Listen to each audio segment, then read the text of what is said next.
It's Query and Company. I'm going to be keeping you company for the next few hours. You are not going to believe the company. This company. You're going to bankrupt your mama's company? At least I have the radio to keep me company. On 93.5 and 107.5. The Fan. It is week number 2. I guess that would technically mean I'd have to think, because they did it obviously over the weekend, practice 8, somewhere in there, for the Colts and Colts training camp here in 2026.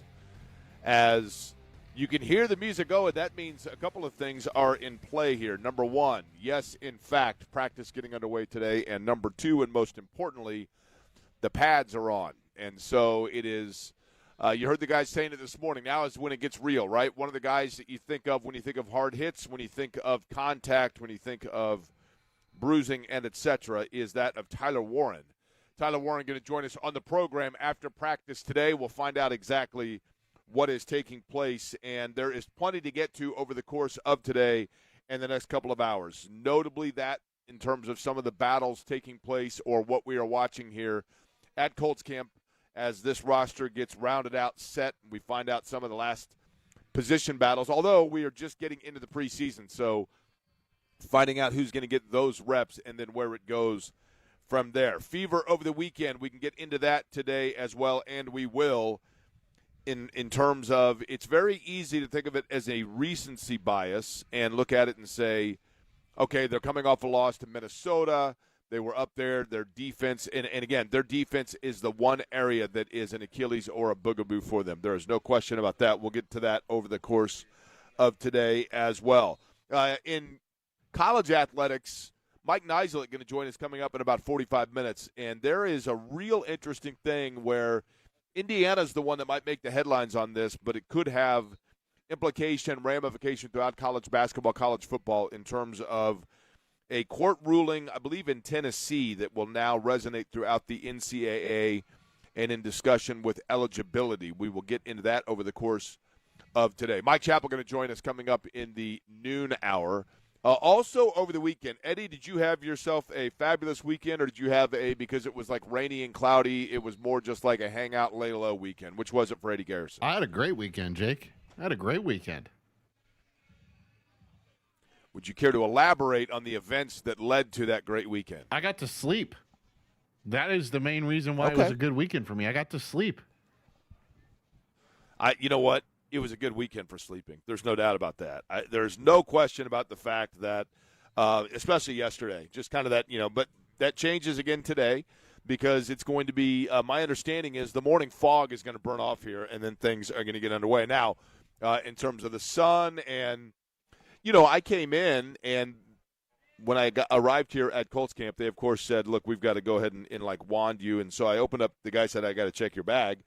I said, well, there's a laptop in there. And he said, well, I mean, obviously one of the things we're looking for, and he said this flippantly. I don't mean this to raise awareness, but he just said, well, we're looking for guns. And I said, well, I mean, sun's out and guns out here in just a little bit, referencing my arms, of course, because I'm cut like that. And he agreed. I mean, he was like, no, I hear you. But yesterday or this weekend, actually, sun was not out, and so therefore no laying out with guns out either. But one of the things that I think we were really looking forward to this weekend, if the weather had been perfect, was an extended period of time to see as practice is underway here for the Colts. And I know they were indoors for the better part of this weekend. But there was a lot of attention, a lot of speculation, a lot of eyeballs as well on the Indianapolis Motor Speedway because for the first time since, 2012, you have a new car that will be unveiled within the IndyCar Series, the IR28. That is a new chassis, and the unveiling of that, and it looks really good. I mean, it looks super cool. It has a little bit of like a front, kind of like the old Aero kit. The front wings have a little bit of the aerodynamic effect to it that you saw when we had the Aero kits. But more specifically, I think the side of the cars, again, sleek would be the word that I would use. And there's a lot of discussion about just how fast those cars are going to be. So I thought, you know what? Let's lead off the week by talking to a guy that got about an hour in the car. Of course, typically he is driving the Java House number 20 for ECR, the Chevrolet, but he was in the IR28 this weekend at the Indianapolis Motor Speedway, giving it the test run, and so we figured Alexander Rossi would be the perfect person to ask exactly about the cars. He joins us now on the Schwab Men's 2-in-1 hotline. Alexander Rossi, I'm going to begin with this. I assume that you are enjoying or have already enjoyed a Java House beverage to help wake up this morning, correct? Two, as a matter of fact. It's 10 o'clock, man. I got no problem. I'm waking up. Let's go.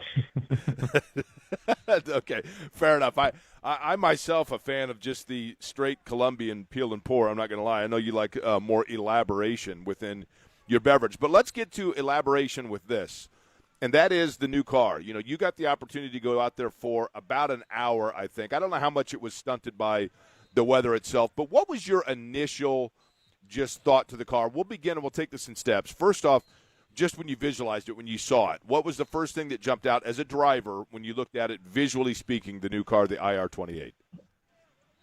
Yeah, so, I mean, I saw it a few weeks ago, and I think just the presence that it has is the easiest way to describe it. You know, I think the more people that have started to see it in person, they continue to back up the fact that like pictures don't do it justice, because you don't get a sense of the scale of the car from 2D images, right? So it looks just menacing and aggressive and everything that you would want from the current day Indy car. I think it ticks all of those boxes. Does it, once you got in it and got the feel for it, and I know you maybe didn't get, like Alexander Rossi, let's be honest, the complete, like, open, level, straight line speed because of the conditions that you were practicing in and what you were doing in it, or testing, I should say. But the overall observation that I had was, I wonder if this is a car that kind of gives more freedom back to the driver, that gives the driver control of the car as opposed to gravity controlling the car itself. Is there any truth to that, of what I'm saying? Maybe. I think, I mean, yeah, the conditions weren't great, but like the balance of the car was kind of there right from the beginning. So, you know, the objectives were to kind of put it through a long run, at least a tank of fuel, to see, you know, how temperatures grew throughout the stint, and they wanted to make sure that the collector was working as it should. And so we were able to do that. And so when you have like 20 consecutive laps, you get a pretty good idea of what it's capable of, and it's an incredibly good race car. It's really hard to describe in ways that I can without getting too in the weeds, but I think that the easiest comparison to draw from it, and even Alex didn't really understand what I was saying when I talked to him before he drove it, but he got it once he drove it, is you can just feel the build quality of the car. There's not these high frequency vibrations that are going through the car. It feels so well built and put together. And when you have a car like that, it just gives you, as the driver, confidence. You know, your senses aren't as dulled because you're not dealing with just other inputs that aren't in exact relation to the balance and performance of the car. So I don't know if that answers your question, but it's a beautiful race car to drive. It has a surprising amount of grip. I'll be very interested to see how that develops as time goes on and more tests take place. But you know, I think IndyCar hit it out of the park with so many different elements, not only the aesthetics that we talked about at the top of this conversation, but obviously the performance is pretty exceptional. And then also all of the integration of the safety elements that IndyCar is renowned for has also made its way to this car. So it's a pretty exciting time. Yeah, obviously, you know, some of the safety elements, Alexander Rossi, my guess, is, you know, the aero screen. And there has been a lot of discussion, but a lot of that discussion has been from people like myself that are not actually in a car driving it, right? But a lot of the discussion is that when the aero screen came about, and it's fantastic because I think from a safety standpoint, we've already seen where that has been and had its impact. But it does add weight to the car as the one that you currently drive? This obviously still has the aero screen, but did this car feel more light or more free than the car that you're currently running? Yeah. I mean, I guess in some ways maybe. It's hard to get a sense of that in the conditions that we had, just because you're not able to really understand the true change of direction. I wouldn't say it's going to be revolutionary from that standpoint, because what you got to remember is while it's a completely new car, the suspension geometries and pickup points and wheelbase is the same. The tires that we're currently driving on are the same. So what you're going to experience is, the aero platform is significantly different. The spec damper package is obviously significantly different. So those are going to have a pretty big impact in the overall feel of the car. And while this car is lighter, it's still not going to be to pre-aero screen weight levels.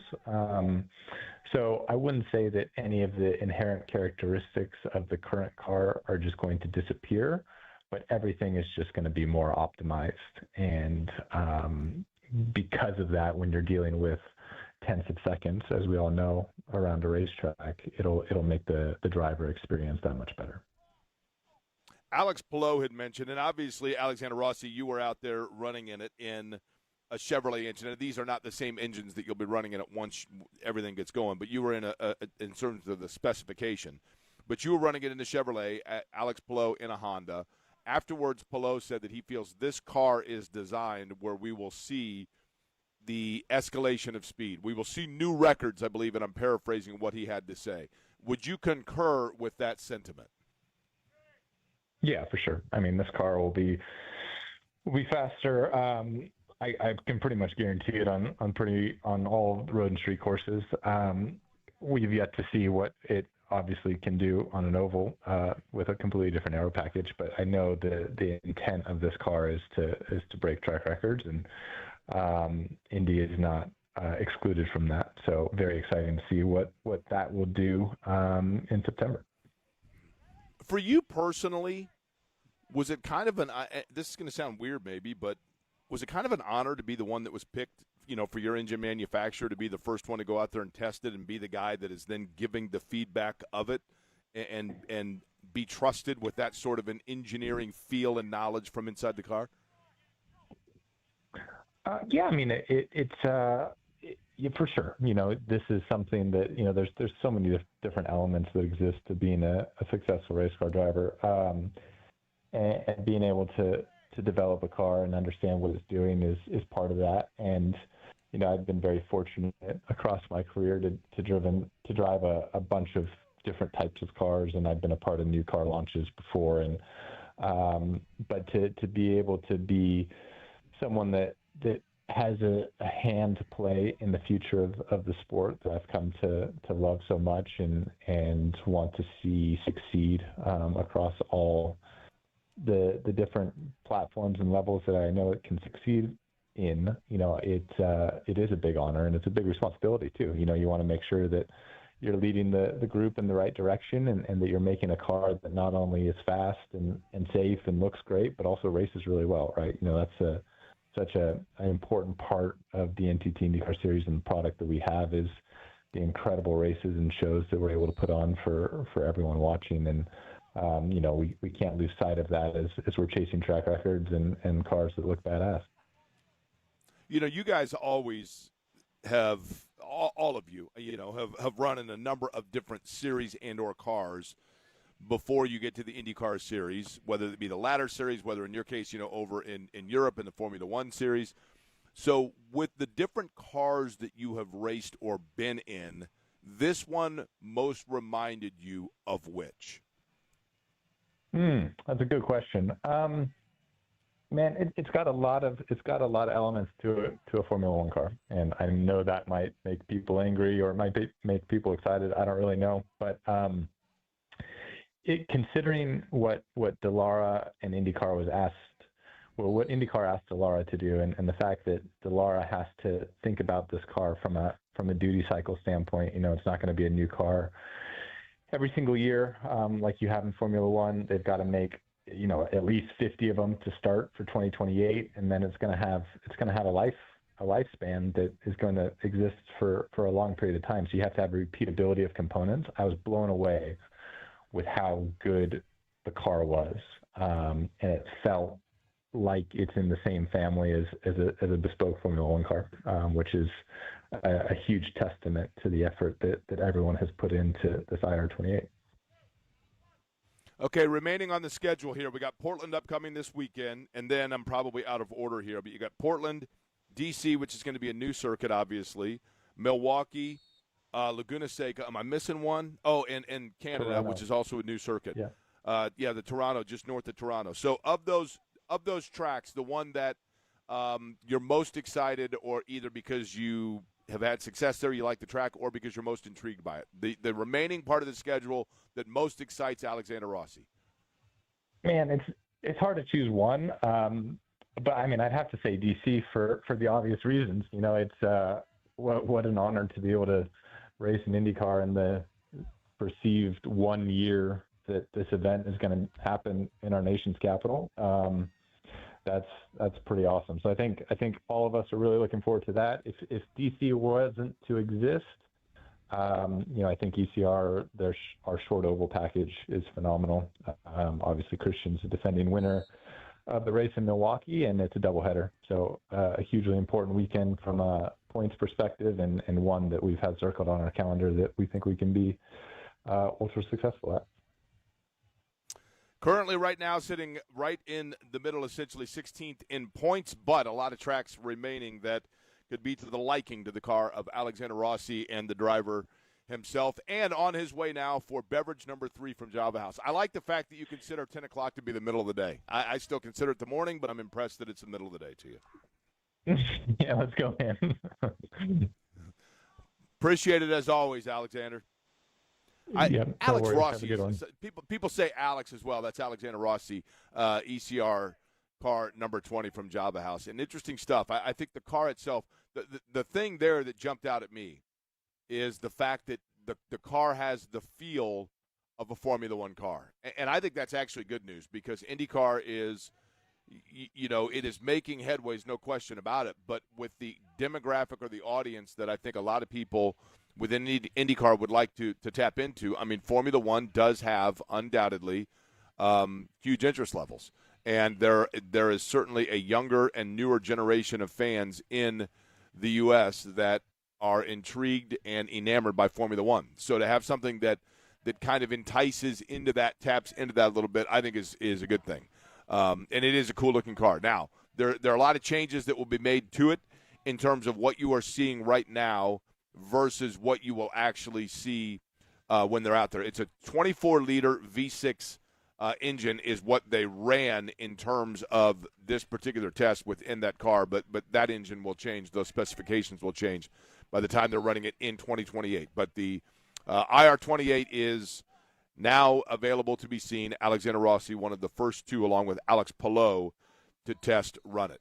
Practice is underway here. You just heard the air horn. That means that it is time to change stations. Right now, what was just taking place to my left was that battle of the backup quarterback situation. And this is probably, at this point, there are a number of different positions or battles that are taking place at Colts camp here. And this is the first practice where they are in pads.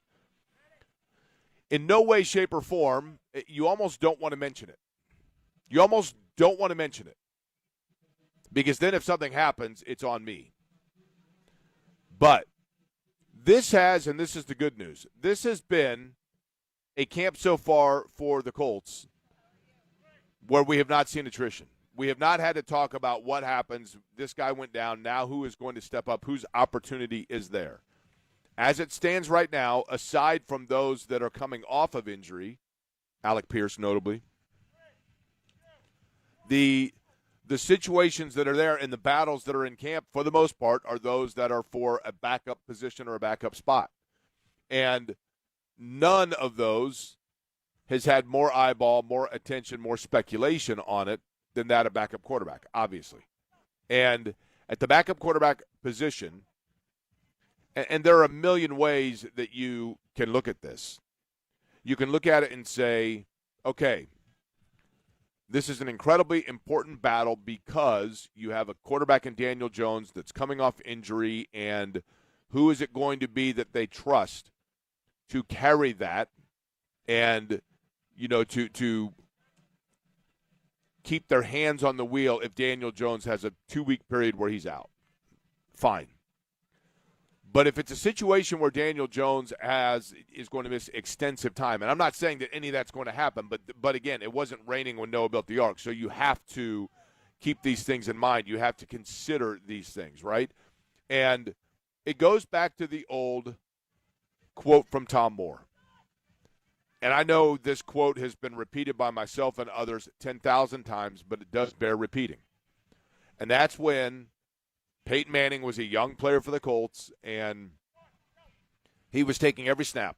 He was taking every snap in preseason. He was taking every snap in the significant games against starting defenses in preseason games. He was taking every snap in games itself. The Colts would be up 21 points, and he's still out there handing off to Edgerrin James in the fourth quarter. And finally, Tom Moore, the long, tenured, grizzled vet offensive coordinator of the Colts, was asked, would it not behoove you to get, whether it was Jim Sorgi or Kelly Holcomb or whoever it was, I can't remember who the backup was specifically at that time, would it not behoove you to get them out there so that you are prepared in the event that Peyton Manning can't go, and you then will have the guy that knows this offense and knows everything that's required and knows the personnel around it? And that was Tom Moore's famous quote. You all know it. Look, if Peyton Manning goes down, we are blanked, and we don't practice blanked. Because everything was catered towards Manning's cadence. Everything was catered towards Manning's lingo. Everything was catered towards Manning's pacing. And there is an element with this Colts team. Clearly, with Anthony Richardson, you have a quarterback that has experience and knows the offense and knows the lingo and knows the cadence. And Riley Leonard last year played as well and has been around it. But the eggs are in the basket of Daniel Jones. Daniel Jones is your starting quarterback, and Daniel Jones is the guy you're running with, and Daniel Jones is the guy that had you at 8-2. And such a part of that is Daniel Jones' ability to be the auxiliary of Shane Steichen's basically brain Rolodex. Everything that's flipping through, pulling up plays and looking at a formation and saying this is what would work best. Steichen feels the most comfortable with Daniel Jones' ability to do that. And so, therefore, that's how Daniel Jones won the job a year ago, and that's why he has been unquestionably and unseated as the guy.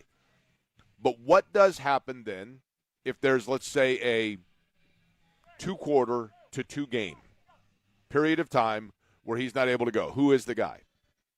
And what has been interesting is that to this point, when there have been reps that are running through with the second unit offensively, the second string, it has more often than not been Riley Leonard and not Anthony Richardson that is taking those reps. Now, we can read into that. We can look into that. We can scrutinize and analyze what that means. And we can say, well, that means that Riley Leonard's your backup quarterback. As of right now, Riley Leonard is ahead of Anthony Richardson. You can say that emphatically and undeniably. Or you can look at it a little bit more critically and say, or it could be that they know, look, Anthony Richardson's run this offense. Anthony Richardson has a winning record in the league as a starter. Anthony Richardson has essentially the equivalent of a season of total games started in the NFL. So we know what we have there. We know what we have, and he knows this offense. He knows the whole deal. Riley Leonard, we need to get up to speed before we can totally evaluate it, even though he has had opportunity. He has not had the level of opportunity of Anthony Richardson. So we can sit here and say that because we're seeing Riley Leonard getting the predominant number of snaps with the backup unit, that means Riley Leonard is the clubhouse leader for backup quarterback. Or it could be that with the intangibles of reps and familiarity. They know what they have in Richardson, so there is less urgency to get him into those reps, and they are actually putting Leonard in that situation, not because he is the guy they've already selected, but rather because they feel he has more to prove, and there's more that they need to polish off before they can further assess and evaluate which of those two guys it is. And again, it's somewhat a moot point because it's a 2-quarter to 2-game situation. Anything beyond that, if Daniel Jones is going to be out 3 or more weeks, at that point you probably say to yourself, but so much is built on just the quarterback situation and it being Daniel Jones. So much is built on that. But right now, in terms of the first things that they're doing just to my left here at Colts camp up here in Westfield, right now all it is, even though they're in pads, was just drop back and throwing drills. That's it. I could sit here and try to tell you more than that, but that's not even. Matter of fact, right now I'm watching it, and they've got like a trainer that's throwing the ball to receivers that are working on their slants. Receiver is another position that is of interest because they have yet to go out and get themselves. Everybody has been waiting and expecting for the breaking news sounder to tell us the Colts have signed a receiver. They are sticking by with what they have in camp right now. And, you know, they've got a guy, I heard the guys talking about it this morning. You know, Nick Westbrook-Akine is a guy that has been a veteran player that played at Indiana but was out of Indiana 6 years ago and has been a serviceable player in the NFL and has really shown well here in this camp and probably has shown better than, say, Ashton Doolin. But those two, I think, could probably be right now. They are the leaders to be the two that kind of split sides there, if you will, at that spot. But in terms of being 5 or 6 years removed from playing at Indiana, it's not 5 or 6 years removed that leads one to still have eligibility. But are we still seeing now evolution of how college athletics are dealing with the transfer portal and eligibility standards? And is it going to be an example of you grant an inch and you end up giving a mile? There's news about that in college athletics from over the weekend that we're going to get into, and Mike Nizilik will expand on that conversation with us just 18 minutes from now. Tyler Warren today, Mike Chappell today, plenty of discussion about the Fever as well on this week number 2 Colts camp, coming to you here from Drop Light Grand Park in Westfield, 93.5, 107.5 The Fan.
You're listening to Query and Company on 93.5 and 107.5 The Fan.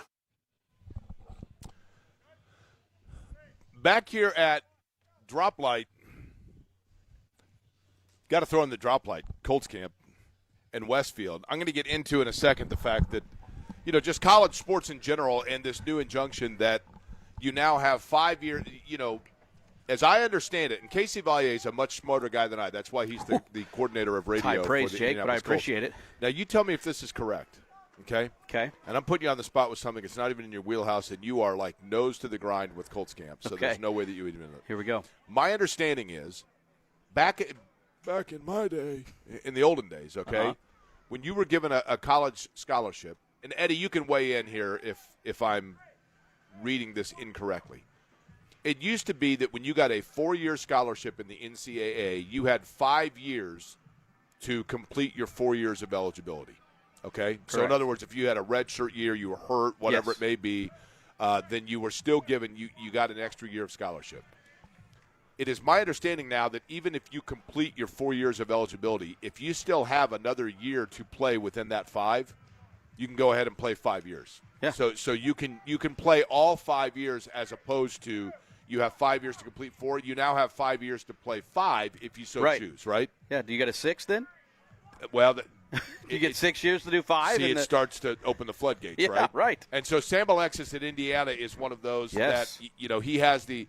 Indiana has not confirmed that he's going to come back, but it would appear as though that's the case, and he has implied that's the case. We shall see, and Mike Neislick's going to join us coming up just about 15 minutes from now to discuss that and more from an Indiana standpoint. But, Casey, let's begin by simply talking about the Colts, and that is, and this is not a bad thing. Okay? So far, it has been a non-predominant or unexpected storyline camp. Yeah. I would agree with that. And that's not a bad thing. Not a bad thing. No, not a bad thing. I think, it's one of those things where Daniel Jones is coming back. That was kind of the big storyline before. How much would he actually participate? And I think for the most part, he's done every single snap he possibly could to this point. And both offense and defense have had their moments. So there's no overarching thing that the defense has looked better, the offense has looked better. There, knock on wood here, there haven't been any training camp injuries to this point to comment on. So, yeah, I would say it's been a very fluid and about as clean as you can ask for a camp. But realistically, you've been around for a number of these. This is what year? Casey Vallier, the Colts is my guess. So this is season 13, year 12 for me, yeah. So you've been around, I don't know if you know this or not, but in college – there's no season 13, year 12. It's just 5 and 5. I know, now, that's right? true. It's all the same now, right? I'm learning, yes.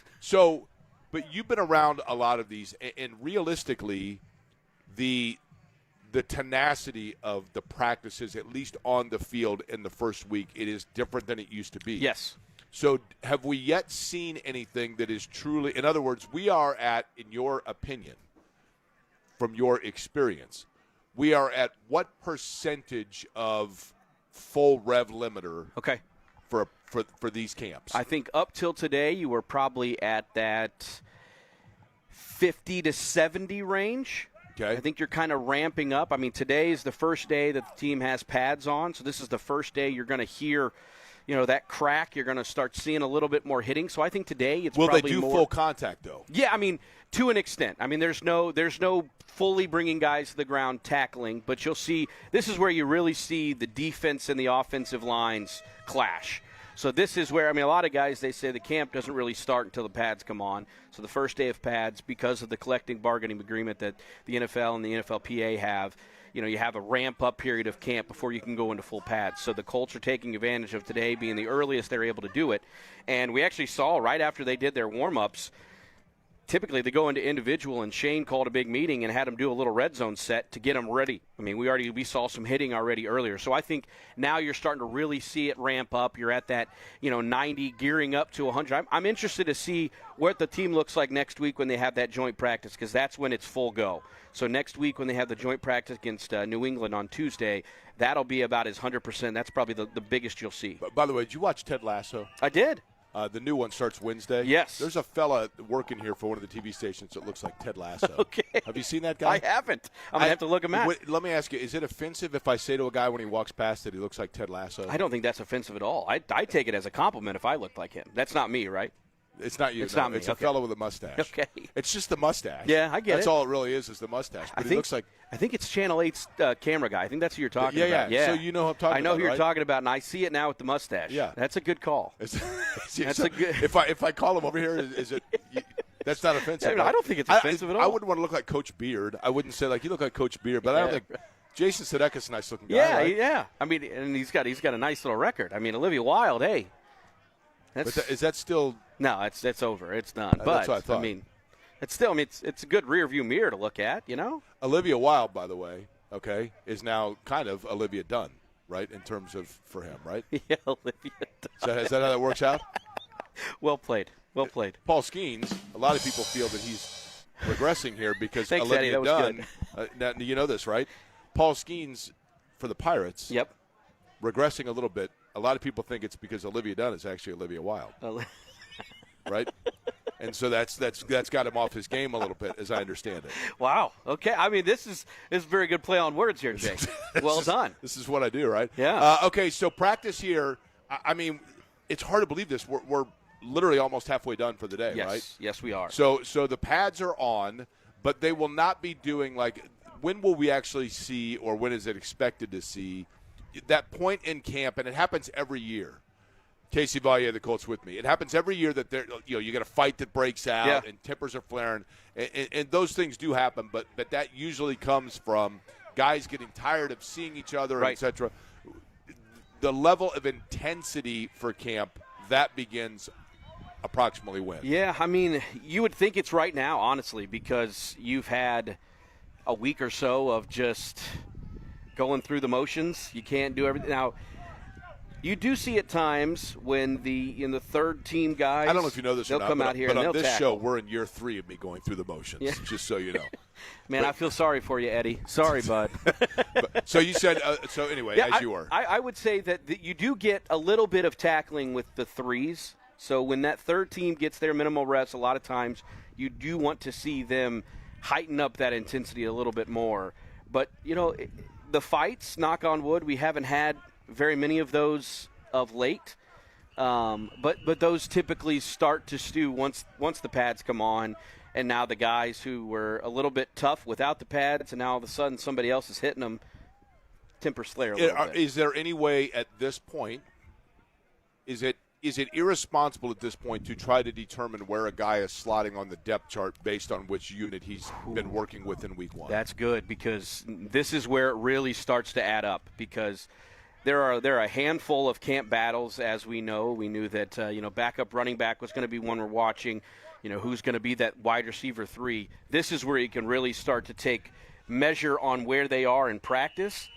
But I think once they start playing games, that's when it really starts adding up too. So that first preseason game a week from Thursday when they're playing the Patriots, you get the good idea of who's a second-team guy, who's a third-team guy, who's a guy that's really battling to make a roster spot. And there are a handful of positions that I'm really watching as that kind of starts to come into shape. Because you eventually get to that point where guys always say, I'm just looking forward to hitting somebody else, right? Hitting a different helmet. But yet we haven't gotten enough time of hitting here for that to even take place, right?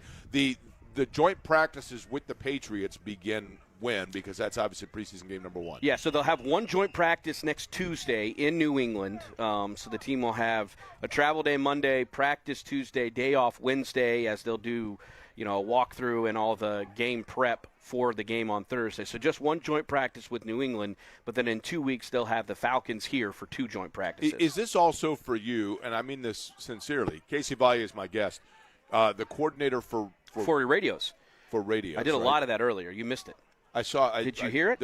I saw 9 jam boxes. There was a lot of sound going on. They had the security over here making sure everything was okay because I had sirens going off. It was really bad. You were coordinating all that. I was coordinating all of that. But just in terms of the behind-the-scenes stuff. Yep.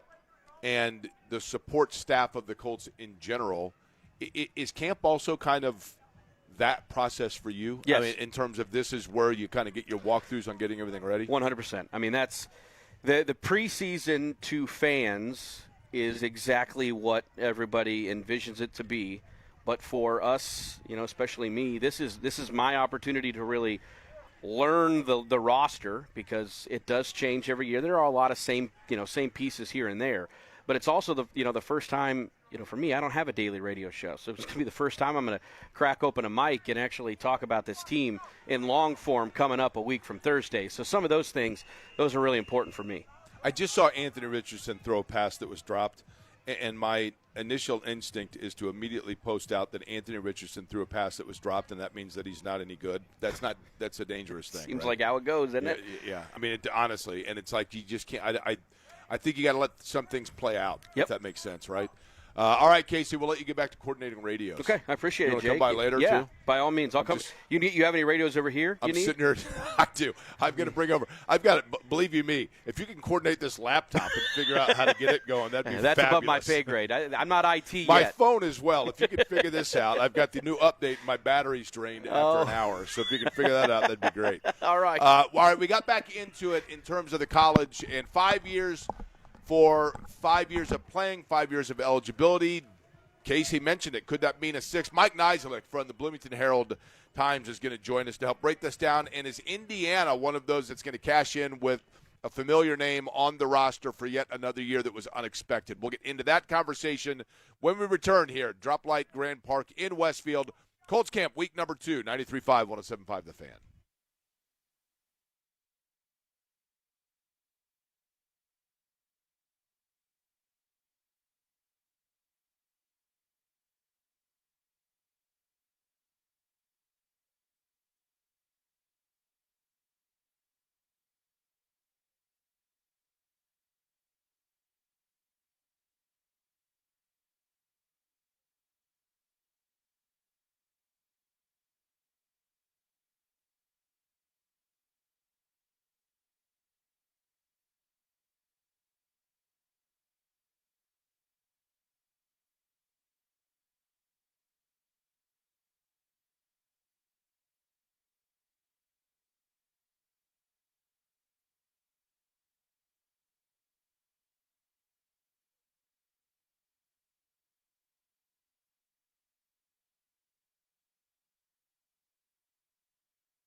Hey there, Jake Worry for Chicago's Pizza. Chicago's Pizza Lunch Buffet getting set to get underway, and you've got time in the 19 Central Indiana locations. Think about this. We talked to Alexander Rossi. We talked about getting up early. The folks at Chicago's Pizza in there early every single day making the fresh hand-rolled breadsticks. They're making the dough for the pizza that is fabulous, and you get it in a variety of ways with the lunch buffet. You get the deep dish pizza. You get traditional pizza. You get dessert pizza. You get the fresh hand-rolled breadsticks, and you get a salad bar with all the fixings right there fresh and every dressing you'd like. You get all that plus a soft drink for a price with tax that's better than what you're going to pay across the street. And it's not the kind of lunch you're going to regret either, because Chicago's Pizza with a story in every slice is so good that you're going to want more slices, as in the family meal deal tonight. 2 medium, 1 topping pizzas and a fresh order of breadsticks for just $25. Since 1979 in Central Indiana, 19 locations, 26 across the state. Chicago's Pizza. Find a location near you at chicagospizza.com.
Query and Company on 93.5 and 107.5 The Fan.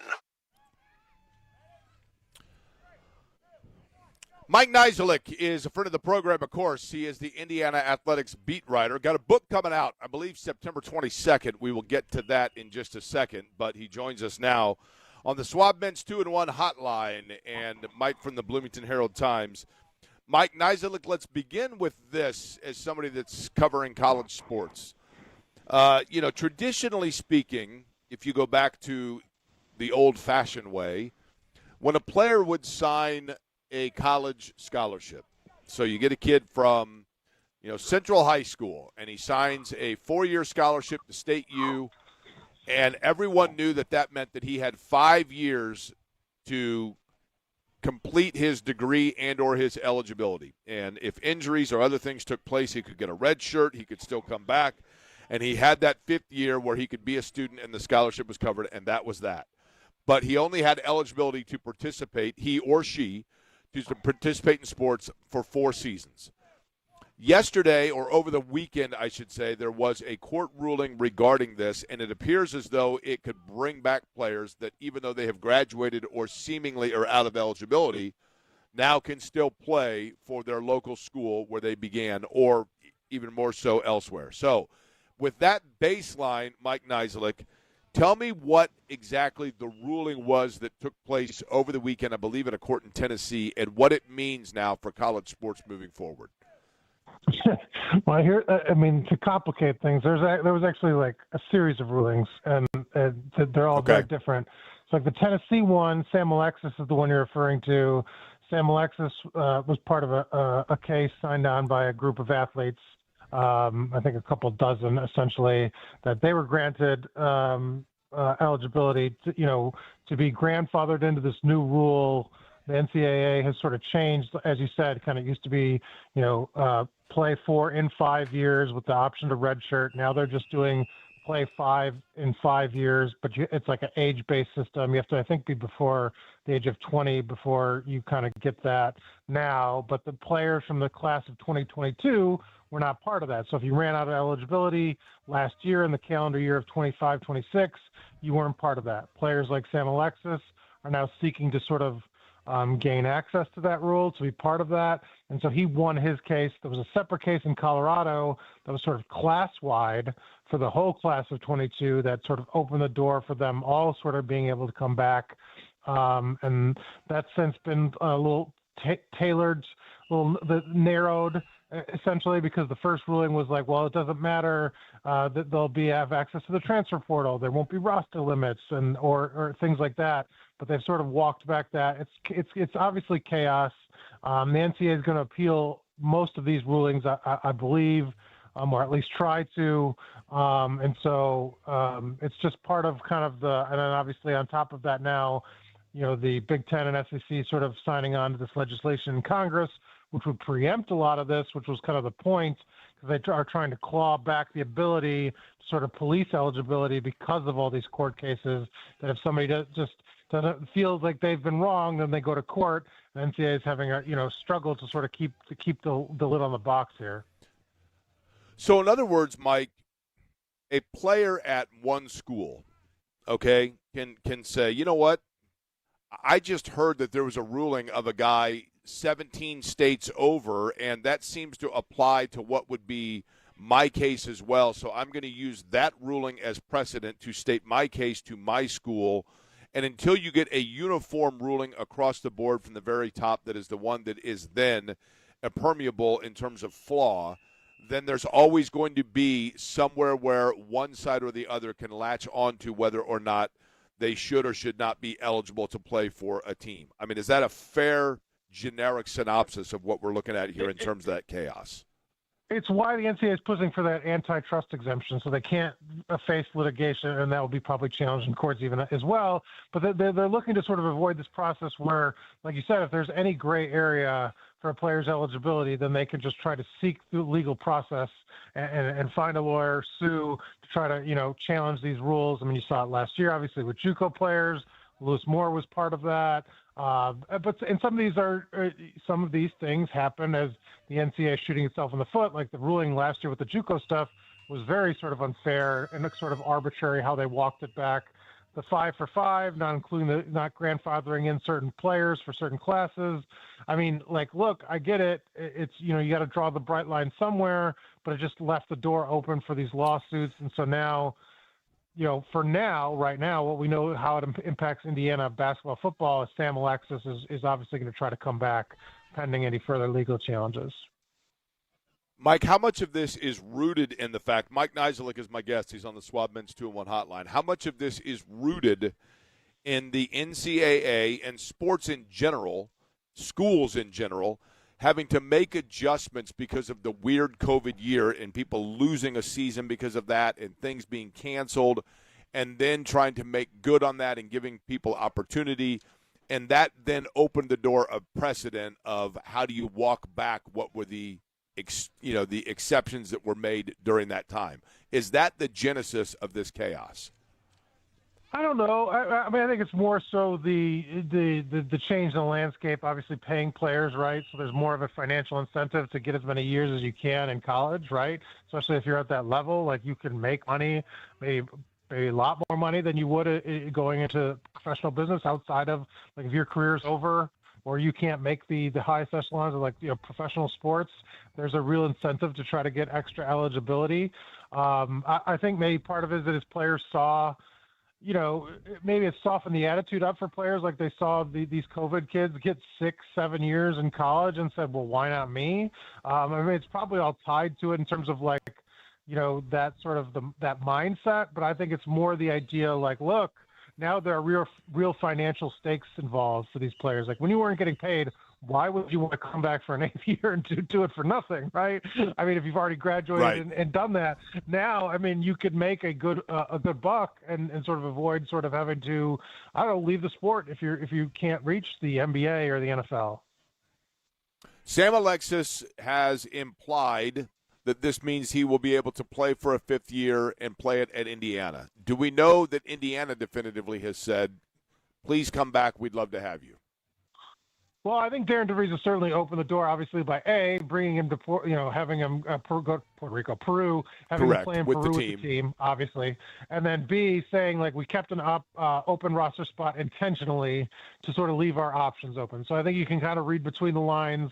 I think obviously they have to do their due diligence and make sure that compliance with all works. And obviously, that, like I said, there's still potential legal challenges out there. There's the obviously then the congressional landscape, like the possible ruling there on top of everything. So, I mean, there's steps and hurdles to it, but I think the idea is that they would welcome him back to the roster as long as he's able to play. Mike Nizilik is my guest here, Bloomington Herald-Times. Did we see at Big Ten Media Day for football, Mike, did we see a transition of Curt Cignetti being the, overly confident, underdog, plucky head coach of Indiana from a year ago or 2 years ago to now being Curt Cignetti, the voice of reason representing the Big Ten as it tries to stare down the SEC? Has he become the face now of the conference?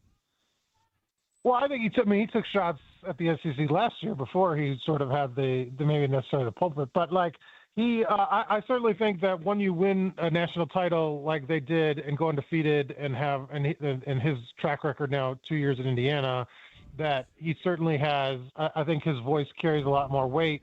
Where people don't like who is this guy? Is he getting out ahead of his skis? Now it's like, well, we have to sort of take what he says pretty seriously in terms of like he has the track record now. So I think that's the difference. Like, he was willing to say that stuff before.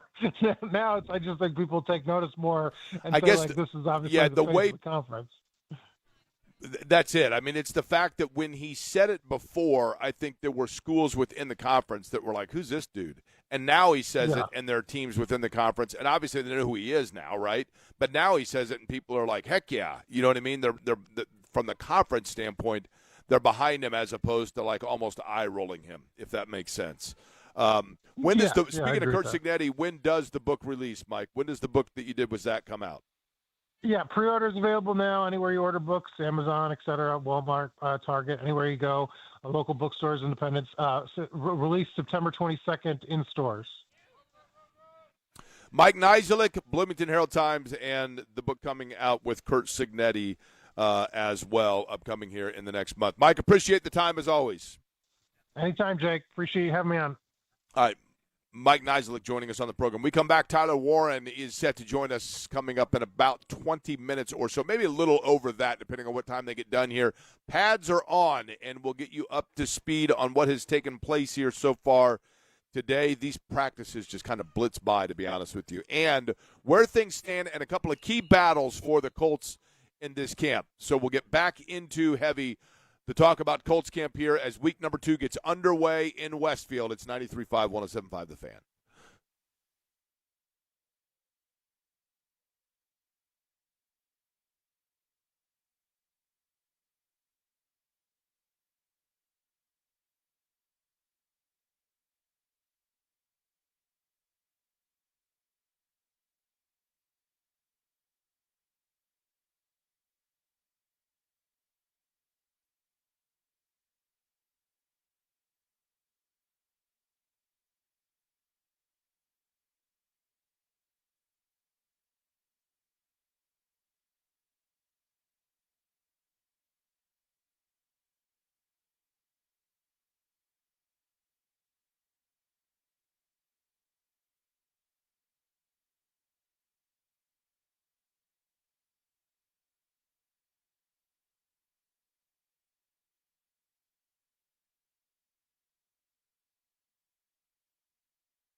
It's Query and Company. I'm going to be keeping you company for the next few hours. You are not going to believe the company. This company. You're going to bankrupt your mama's company. At least I have the radio to keep me company. On 93.5 and 107.5, The Fan. So week number 2 is underway now for Colts training camp. I guess technically you could say that it began yesterday, if yesterday was a Sunday. But, of course, over the weekend, rain and moving indoors. And so back here on the practice fields. Today is significant because it is the first day where players are in pads. And that means not full contact, but more contact than what we have seen, obviously, to this point. And they began practice today by running basically a red zone drill. That means getting guys conditioned to hearing that pop of the pads. You heard a little bit of it, and then now they are working here in the middle of the field, and it is the starting unit predominantly that is working things through, and that means Daniel Jones and plenty of Daniel Jones. Now, when it comes to the backup quarterback position, there are, for example, right now, and I'm going to go back to what I said earlier. As soon as they went to the second unit here, and I'm watching right now, the second unit with an intermix of some starters, but the second unit working right now, offensively speaking, with the starters, the predominant number of starters sitting and watching. The quarterback that I'm watching right now with that second unit is Riley Leonard. And watching it on the sidelines, presumably, one would assume as the third string quarterback, is Anthony Richardson. Now, there are a couple of ways to look at this. The first is the natural and the cynical way of looking at it and saying, definitively, that means that right now the leader at this point in camp for the backup spot is Riley Leonard, okay? However, you could also objectively look at it and say, but between Riley Leonard and Anthony Richardson, if they are figuring this out and trying to determine which one is the one that they want as their definitive backup quarterback, if you had 3 cars in your garage, one of which is the car that you drove to work for an entire year, and part of a second year you drove it to work pretty regularly. The other one is a car that you got it, you drove it, and you're like, yeah, I kind of like this car, but you haven't driven it as often. You've got a pretty good idea with the first of those cars that I'm talking about, how it drives in the snow, how it drives in the rain, how long it takes to warm up in the morning. The other one, you're still kind of figuring out. And before you definitively decide, because you know that you pretty much, for the most part, just want to be a 2-car household, before you decide which one is the second car, the one that you have driven the least, you're going to give more test drives to, and your neighbors are going to say, well, obviously he's figured out that it's that car. Well, not necessarily. It's just that it's the one that you still need to do the most testing with. And you can't rule out that possibility. We can sit here and definitively say that Riley Leonard is getting the backup snaps because he is the de facto backup quarterback. Unless, of course, they look at it and say, we've got a pretty good idea what Anthony Richardson can do. Let's see if Riley Leonard, given the same situations, can do the same or eclipse that, so to speak. Seth McGowan is a guy at the running back spot that has been getting increased number of reps, and I think at this point you could perhaps even make the case that he has surpassed DJ Giddens for right now. Now, the same rule applies of what I'm talking about. Is Seth McGowan the rookie out of Kentucky that I think they think a lot of? And there are a lot of people that think that he not the steal of the draft, but he had some legal problems early in his college career that I think created some doubt about him. Without those, had he never transferred, never ended up at Kentucky, I think he probably would have been a higher-rounded draft pick than he was. But he goes to Kentucky, and once he was at Kentucky, by all accounts from people at Kentucky, a model citizen that, had made a mistake and at Kentucky was a really, really good player. And the Colts decided that was, they had obviously done their homework and they wanted to take a look at it, and he is getting plenty of opportunity to do exactly that. I think one of the things that McGowan has done so far, maybe not even as much of what McGowan has done, but what DJ Giddens has not done, is that DJ Giddens at this point has had issue of being a receiving back out of the backfield. And if you are a running back that is looking to try to get reps on an offense in a running back room that has Jonathan Taylor, then what you need to do is say, okay, what do I bring to the table that is going to be requested of me to spell, if you will, Jonathan Taylor, or provide areas where Jonathan Taylor, what he doesn't bring, if you will, to the table. And one of those things is, quite frankly, catching the ball out of the backfield. I mean, that has been something that's not necessarily part of Taylor's game. and it's been a part of the game for DJ Giddens. They have tried to use that, and I think at this point he has been too inconsistent in that area. McGowan perhaps can offset that. I don't know how much of a receiving back he was at Kentucky out of the backfield, but Giddens, they've tried to utilize that, and so far I don't think that he has necessarily answered the way that they would like. So there is a position there and perhaps an opening up. The other thing when it comes to the second unit, and this has been, I think this might be the biggest storyline of this camp. Now, it says, and it's good news for the Colts, that the biggest story, you've got to feel pretty good about yourself, and you've got to feel that you've got pretty good stability within your starters if your bigger storyline through a week of camp is that of the backup center position. On your bingo card, there's no way that many people have backup center position as one that is of note. There has never in the history of football have there been two guys or a guy and a gal or two gals or whatever it may be. There have never been people that drive to a camp, drive to a practice, drive to a game, and say to themselves, I can't wait to see what's going on at the backup center position. Okay? But it is a reality, especially in the NFL, that you are going to have opportunity for players to at that position and on the offensive line in general. What do we say about attrition on offensive line? Offensive linemen are your cell phone chargers.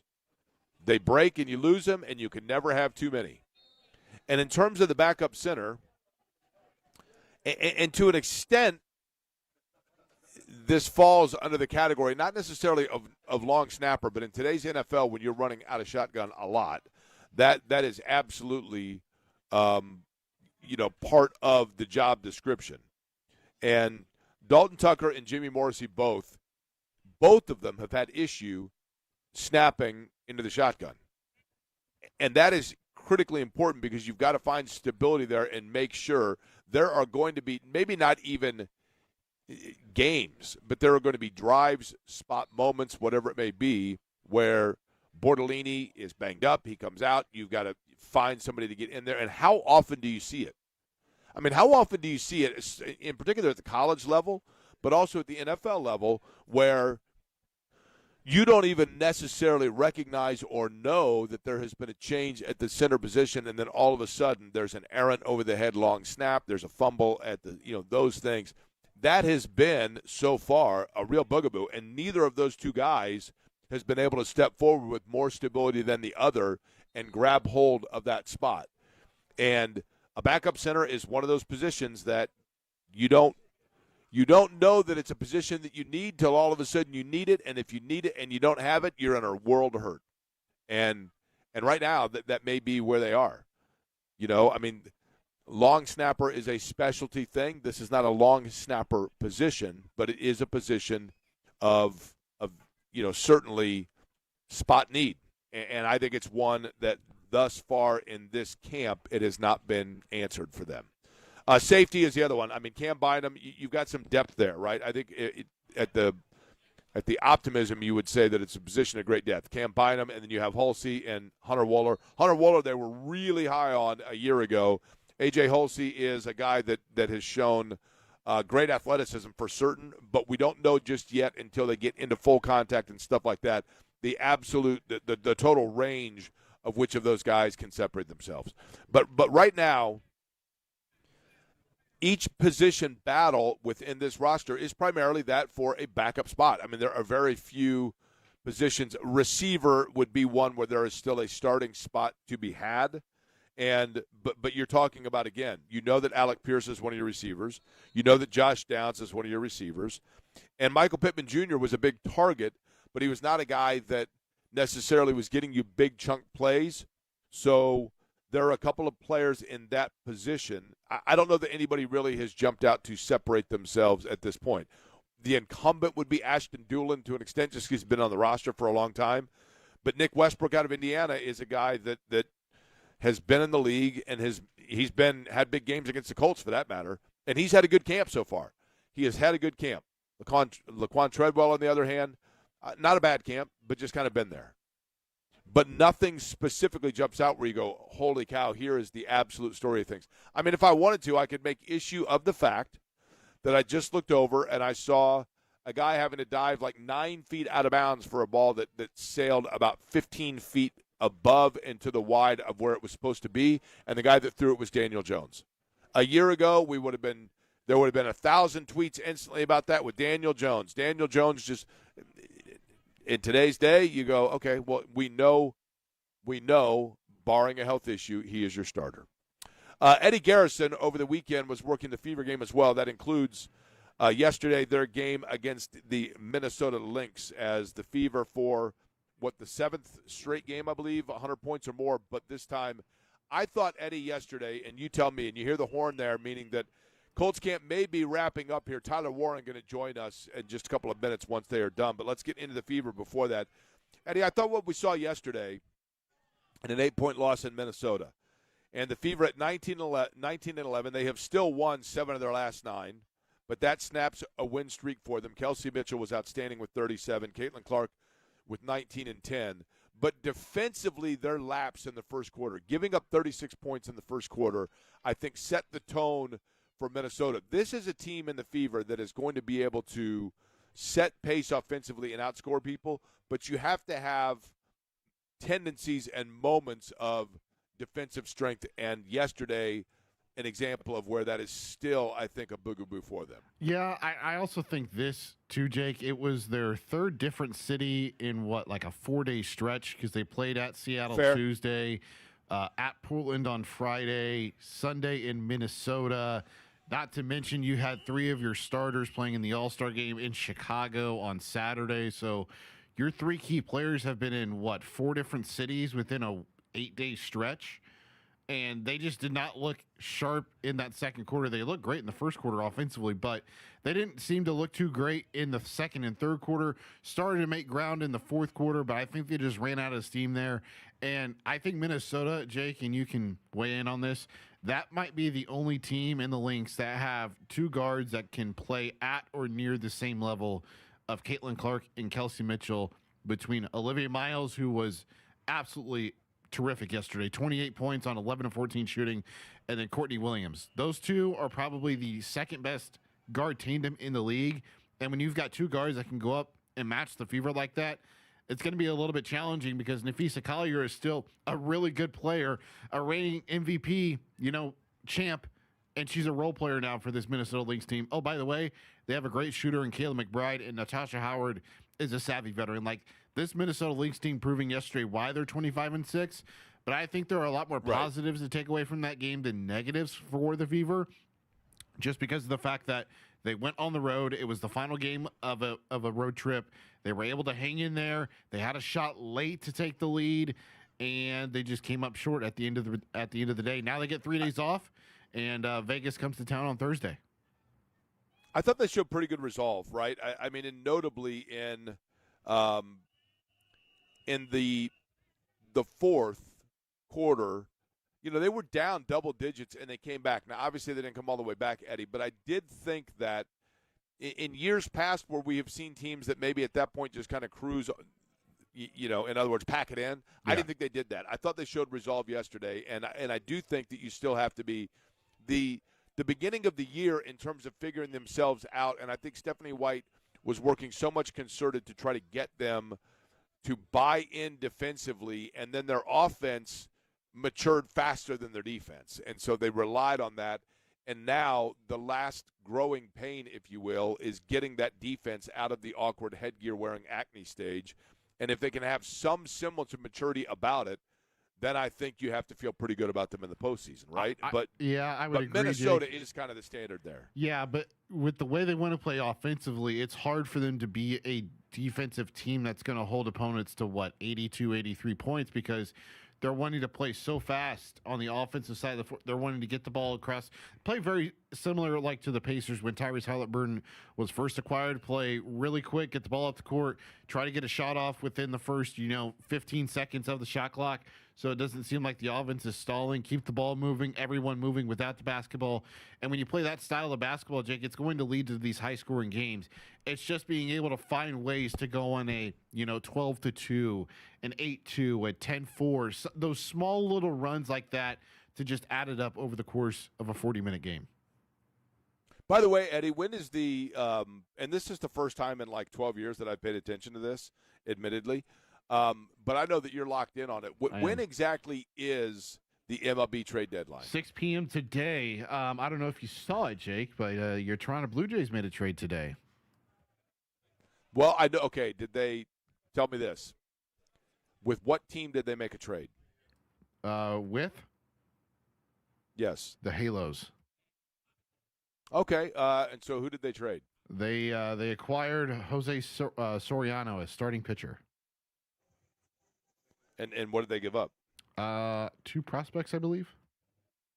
Okay, that makes sense because they gave up one of their starters. Although they did get, they did get Tyon from Chicago, who spent time in Indianapolis, but nobody cares about the Blue Jays. But the point being, you have to figure out whether or not teams are buying or selling at this point. The Detroit Tigers, for example, I thought the Tigers giving up an ace to the Dodgers, and we can sit here and discuss till the cows come home, the Dodgers, the financials, whether or not it's good, bad for baseball, all of that. But Detroit giving up their ace was interesting to me because they were 2.5 back of the wild card, I believe. Clearly at that point they're selling, but they, in terms of their future, now, we see this a lot with guys when they first enter in and, Tuffy Rhodes, that come out like a house of fire and you're like, oh, my gosh, and then water kind of finds its level. But Eddie is a baseball guy that has coached it and been around it in Central Indiana. Pretty darn exciting and impressive to see what Max Clark has done so far to start in Detroit. Oh, he's been so good, Jake. Like, I was impressed with him in high school with his plate discipline and the ability to just go up to the, in the box every single at-bat. When he was at Franklin Community with an approach, like, you don't see guys that are, 17, 18 years old have the consistent, like, professional, like, attitude when he steps up to the plate, because most of the time these kids are very, confident. I'll put it lightly that way. When they step in the box, when they're that good and just walk all over the field, they're like, yeah, I'm this good, this, that, and the other. I'm just going to go out here and I'm going to hit tanks. And instead, he goes up there with an approach every single time. He is willing to drive the ball to left field like we saw in his debut on Friday night. All 3 hits for Max Clark Friday went to left. The home run against a guy who was born in Kokomo, Indiana, Jake. On Saturday he pulled that one. But to go back to your comment about Tarek Skubal and the Dodgers, I thought Craig Counsell said it really well yesterday. Like, you can't fault the Dodgers for going out when one of the best players in the sport, and specifically one of the best pitchers in the sport, becomes available. Like, everyone else in Major League Baseball has the opportunity. It's just the fact that, the Dodgers invest so much and they're able to develop guys left and right through their minor league system. So they constantly have one of the best farm systems, which gives them the ability to make these trades. Well, I think the Dodgers, there is, and there will always be, with any sport, and any sport, the team that is willing to spend the most, people are going to eventually see them as the evil empire. And it was the Yankees for a long time. And certainly, there's no doubt about it. When you are playing in that sort of a market and you have that many more fans to choose from and you have that much more merchandise sales and television contracts and advertising and revenue, you have an advantage. But you could certainly make the argument when it comes to the Dodgers, what is the old saying? Don't hate the game, or don't hate the player, hate the game, yep. Right? And if the system is set up that way, the Dodgers, yes, they may have more financials to take advantage of, but or to use to take advantage of the system itself. But the reality is that what they are doing is something that is available for any franchise to do in terms of the creatives of prorating and deferring contracts and that sort of a thing. Now, granted, they have more money and more depth to do it. One of the things that's interesting about the Dodgers, and to me, I'm curious as to whether or not this is something that grows legs. I don't know. And it's well beyond my level of intellectual capability and grasp. But if I'm not mistaken, the Dodgers are owned by if I'm a conglomerate group, an organizational group, one of these, fund. What's the word I'm looking for here, Eddie? Can you look up the Dodgers ownership? Because I think it's a group ownership, right? There's not a single individual, but in terms of that group, that financial group, one of the individuals in that financial group is being investigated by the FCC. The Guggenheim Baseball Management, led by Mark Walter. Key partners include Magic Johnson, Todd Bowley, Peter Guber, Stan Kasten, Billie Jean King, and others. Okay, there's one of those. Again, I'm speaking a little out of school here because the stuff in terms of my understanding of these things gets vague at best, right? But one of the members there that you mentioned is being investigated by the FCC for some sort of financial, irregularity or violation or whatever it may be. And so, will that eventually have any sort of an effect on a fraud probe into the business means of the Dodgers and again, not related to the Dodgers, but how much does that have effect then on the money within the Dodgers themselves and in a number of different sports when you're talking about Mark Walter? I believe it's Mark Walter that's under the investigation. And I'm not a financial genius. I don't even watch whichever, thing it is on the bottom that has the ticker with all of the stock stuff. I don't know what any of that stuff means. It's like trying to figure out the wild card, when your team's 4.5 back and there's 9 teams in front of them. You're like, well, they're only 4.5 back. Well, yeah, but if everybody else is in front of them, then there's tiebreakers. It becomes very convoluted. But my long-winded answer there, or point being, the Dodgers are in a situation where they appear to have deep pockets, but I'm surprised there has not been more made about the fact that it appears as though the depth of those pockets is under investigation, and therefore some of that can be shallowed out, if that makes sense. That's the best way that I can say what I'm saying. The air horn went off, implying that practice is complete for the Colts today, but then they went out and said, no, we want to see more. And so they are running here some final drills, if you will. And I'm trying to see which quarterback it is that's running said drills. Everybody has moved to this end of the field because this is the end of the field that the media will be meeting with the teams in just a moment, which means Tyler Warren will be coming over in just a second as well. As of right now, what is taking place out on the field itself, it is Slick Easton out of North Dakota State that's running the offense. Slick Easton out of North Dakota State that's running the offense right now. And we need to everybody find is actively getting ready your to new tweet guy, out the live play-by-play. We need to find the new guy that you're going to root for. Yeah, that's good. Yeah, because it was good. Derek Slukwa 2 years ago. Last year, it's our guy. That was unfortunate. Yeah. You know what? Deion Burks, but he's out of Oklahoma. He doesn't need more people pulling for him, right? I like. Okay, here we go. This is the biggest slam dunk ever, Eddie. I got it right here. Okay. My guy.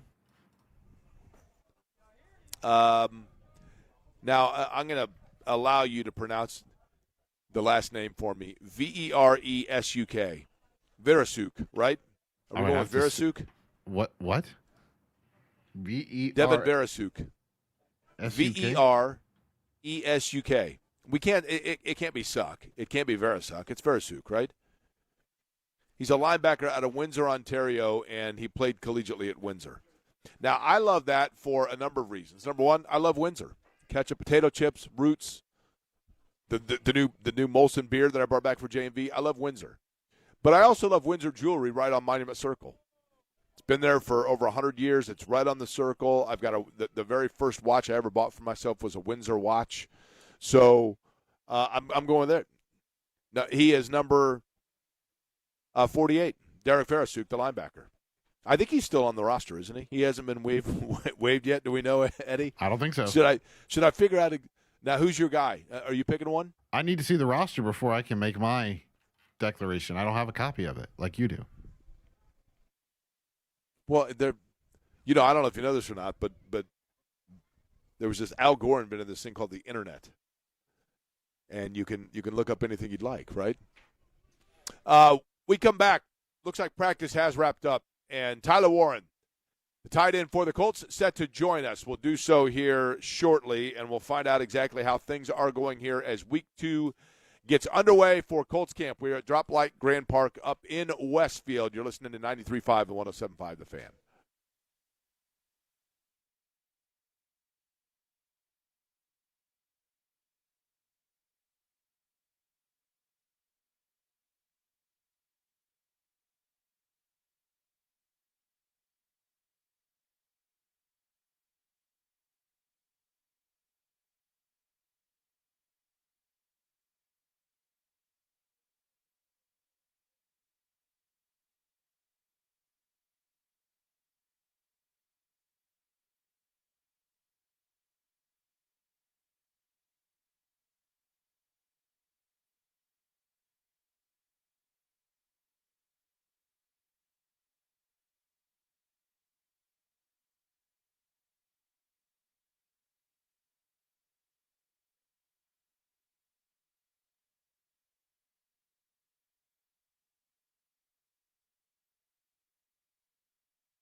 This is Query and Company on 93.5 and 107.5 The Fan. I think it's safe to say that, and I've been around this a long time, but it's a very short list of players that you would see that after 1 year in the NFL and then you come out to camp and you see kids walking around wearing their jersey and the whole deal, to the number that you see for Tyler Warren in his jersey number 84. And now, for the first time in camp, it is over some shoulder pads. So first day in pads, Tyler Warren, were you guys hitting, though, or was it just getting used to running around with the pads on? I mean, we were definitely hitting.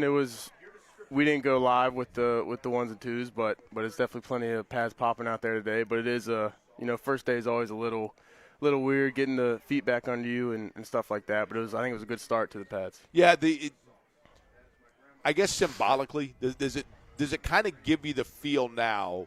And I'm not undermining the work that you guys did in week 1, right? But does it, this is officially, quote unquote, ramp it up, right? Does it feel like you've ramped it up now? Yeah, I mean, I feel like it's always ramped up right as soon as you step out here for camp, but there always is that feeling when the pads come on. It's a little more real, game speed, stuff like that. But I think we've done a good job, in the shorts and helmets, still getting full speed work and working up to this. I want to go back to at this point a year ago. Okay, I mean, everybody and their brother knew, and their sister, during the draft that you were going to be the guy. I mean, everyone knew. Like, it's been a long time since there has been a guy that was the more blatant, obvious, can't miss. That is an Indianapolis Colt. That's the position they need than you. And you came in here. Do you remember, or has enough happened since then that it's hard to remember what your mindset and your nerves were the first go-round? Yeah, I mean, I think, any rookie, no matter what kind of your situation is coming in, there's always going to be that new feeling where you're still kind of learning as you go, and really just it's a big learning year, right? So being in this year, being a little more comfortable, having the same offense and staff and a lot of same players around has just been good for me to kind of be more comfortable coming in every day and not, still learning as I go, stuff like that. At what point did you – when was the moment? I remember when I was a kid. And school would get out for the summer, and I remember always thinking to myself, I can't wait till the point in the summer where I don't know what day of the week it is, right? Where you're just going and you're in the midst of summer. At what point a year ago, if at any, did you quit thinking about the fact that you were a new NFL player? I don't know. I think for me it took a while. I'd say, really the whole year.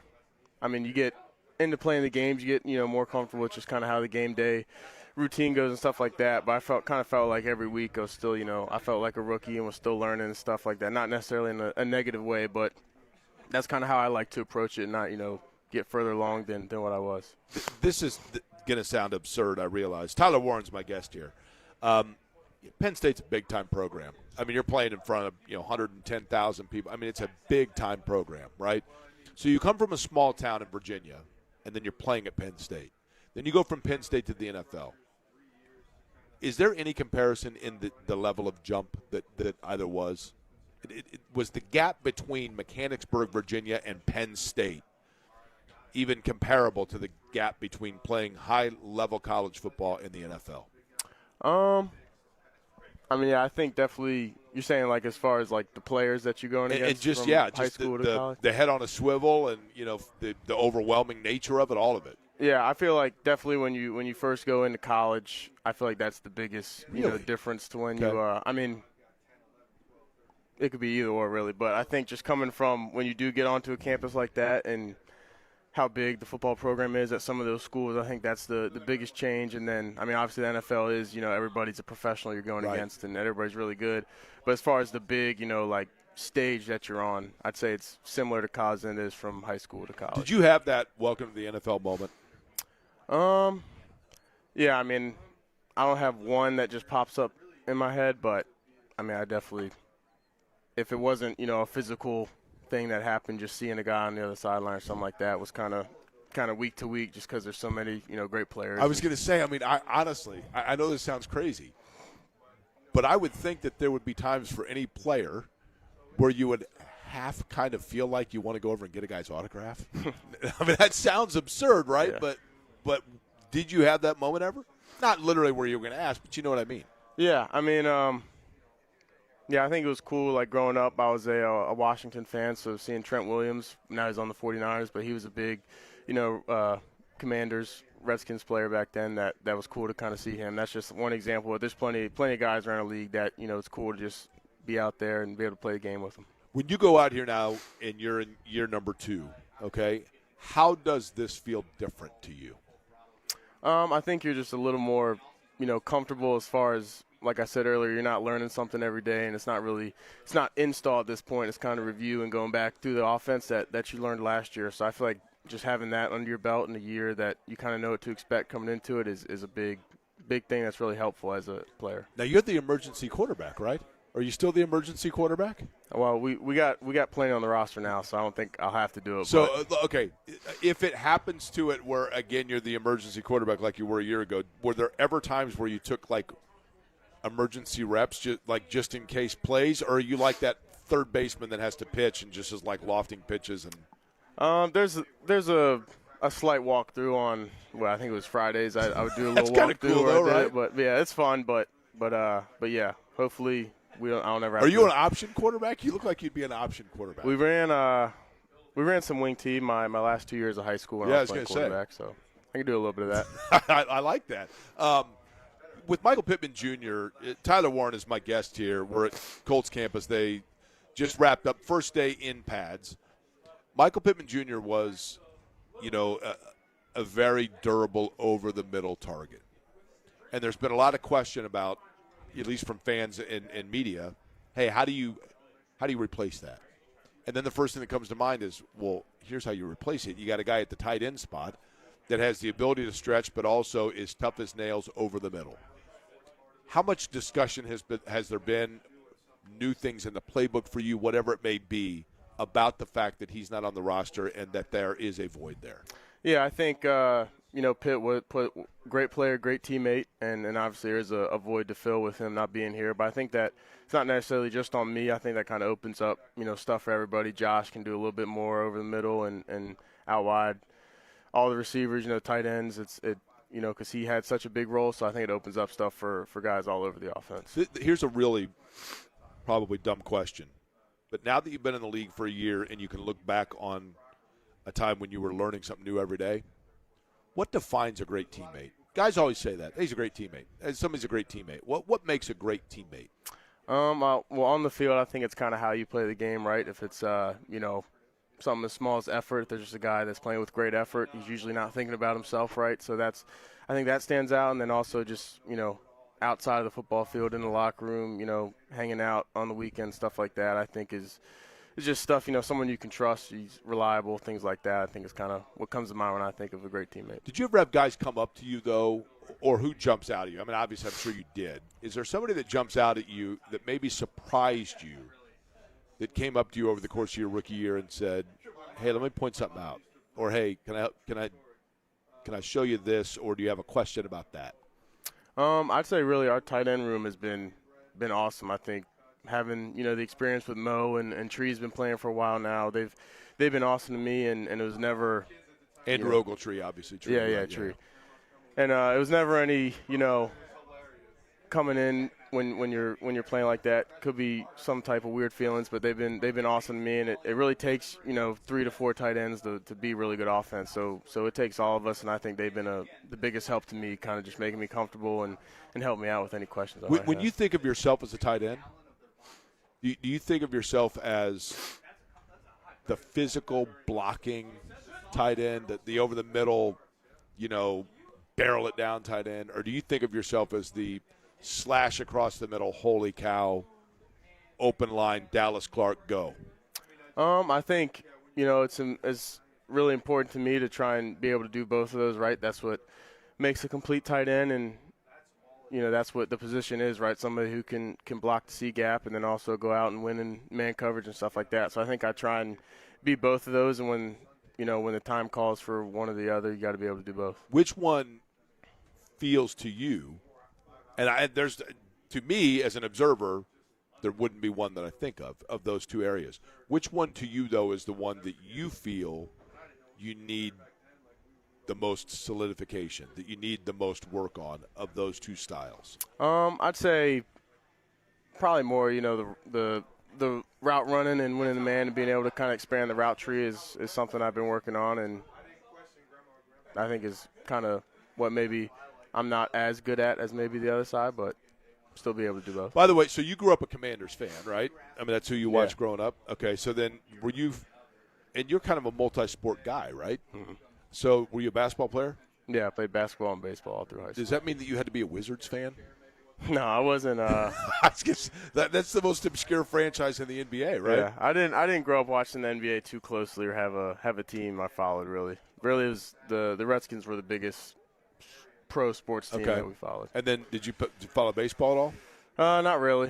I was going to say that the Nationals maybe. I mean, the Nationals I went to some Nationals games, but not too. But closely. Football was the passion all the way through, right? Yeah, I think that was always kind of what I wanted to do when I was growing up. And that's the thing I think that has made you intriguing, is the fact that you played different areas of football itself. I mean, you were a quarterback, we talked about in high school.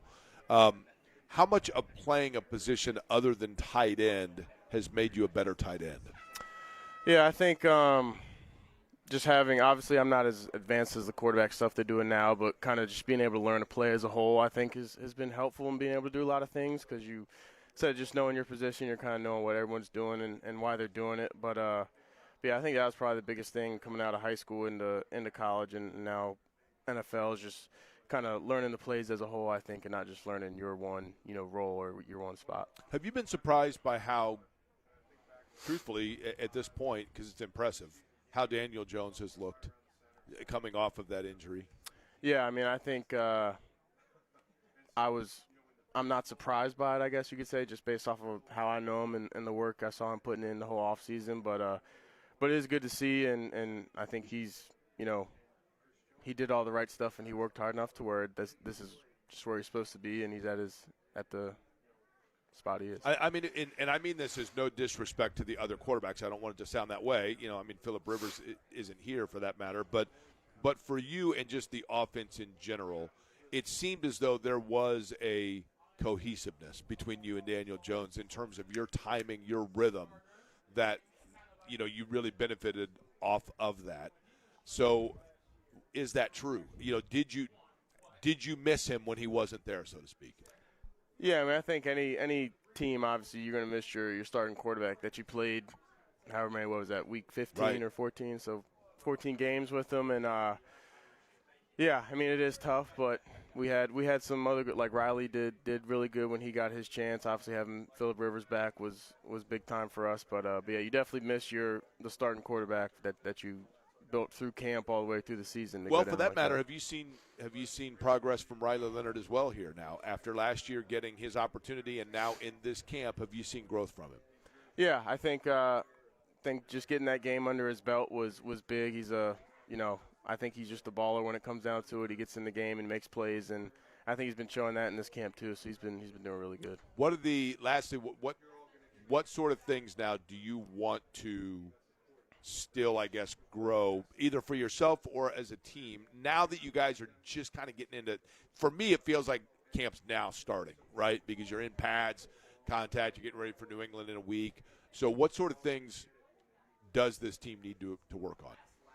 I think from an offensive standpoint, right, like you said, the pads are on now. So I think you've been working the technique, all through OTAs and the first week of camp. So now you use that technique, but at the more physical level, and still being able to stay sound with everything when the pads come on and people start knocking heads. But yeah, I think just focusing on that, and it's really not different from what you were doing. It's just pads on, right? So not making it something bigger and trusting yourself. What's the most boring part of this? Is any of it boring? Like sitting around meeting rooms, watching film. You laugh. There's got to be something where you're like, man, dog days. No, I wouldn't say boring is the word. It is long days that get repetitive. So I think making sure you're still able to show up and have a good attitude each day about even though you might be doing the same schedule every day and routine you've been doing for 2 weeks, but still being able to bring a positive attitude to it and bring some energy. So the routine now is what? You're done here, you deal with us, you do media, and then you do what the rest of the day? We have some time off, so get some correctives, do some treatment, wherever you want, eat lunch. Then we'll go meetings, then walkthrough, and then more meetings after the walkthrough, and then wrap up around like 8 o'clock, I think, is when we usually finish. Long days, right? Yep, long days. But in the old days, that was like you were out there on the field like 3 different times. Yeah, we'd have a practice in about 3 hours. Right, but that's not the case now. All right, Penn State going to be good this year? I think so. I like what they got going on. Did you ever think that Penn State would be chasing Indiana? I mean, come on now. Yeah, college football is changing a lot. There's a lot of interesting stuff going on. Yeah. To say the least. Whoever would have guessed that would be the case. All right, Tyler, I appreciate the time. We'll let you get back to it, and always fun to watch you, man. Appreciate it. Yes, sir. Thank you. All right, Tyler Warren, the tight end for the Colts. All right, we'll take a recess. Mike Chappell going to join us a little over 15 minutes from now. We'll kind of get his idea, his version on everything that's taken place here so far in this. The first day in pads is week number 2 gets underway. Colts camp. We're coming to you live from Drop Light Grand Park in Westfield, 93.5, 107.5 The Fan.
You're listening to Query and Company on 93.5 and 107.5 The Fan. Mike Chappell coming up about 15 minutes from now. Practice has ended. Shane Steichen just signed autographs for a few kids. And literally, just like that, I mean, within 15 minutes or so of practice ending, the team has vacated the fields for the most part and working their way now into meeting areas. You just heard Tyler Warren mention it. Lunch areas, film breakdown, whatever it may be. That's the situation here out at Grand Park. And we'll be back out here again tomorrow. I think Cam Bynum may be joining us tomorrow. I'm not sure who it'll be tomorrow, but looks like at this point Cam Bynum. Bernard Ryman, also one that we may be interviewing. And, of course, that's significant because, Eddie, if you remember a year ago, we got Bernard Ryman a contract, right? Isn't that he – yeah. And I can't remember the exact – I just remember it being, like, in the news, so to speak.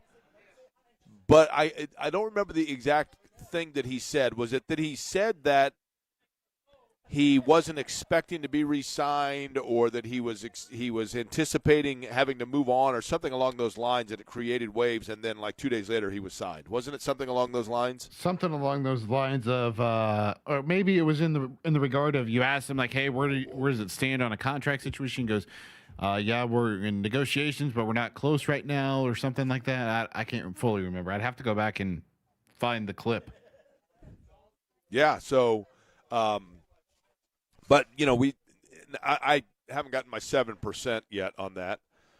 But I was thinking about this, Tyler Warren. One of the things that was interesting from Tyler Warren there, a couple of things. Number one, I thought it was interesting that he said that the jump from high school to college might have been more than the jump from college into the NFL, just in terms of part of that's and I think that speaks to this. I think it speaks to the level of, at a pit now, it's probably different, admittedly, for somebody that's coming from a really small school or a non-traditional football school, whatever it may be. But when you're coming from a Penn State, you're coming from an LSU, Ohio State. And I wouldn't even say that this is the case with Indiana. Indiana's the defending national champion. And yet, for players that are coming out of Indiana right now, they didn't deal with the nonstop. Now, this will change, obviously.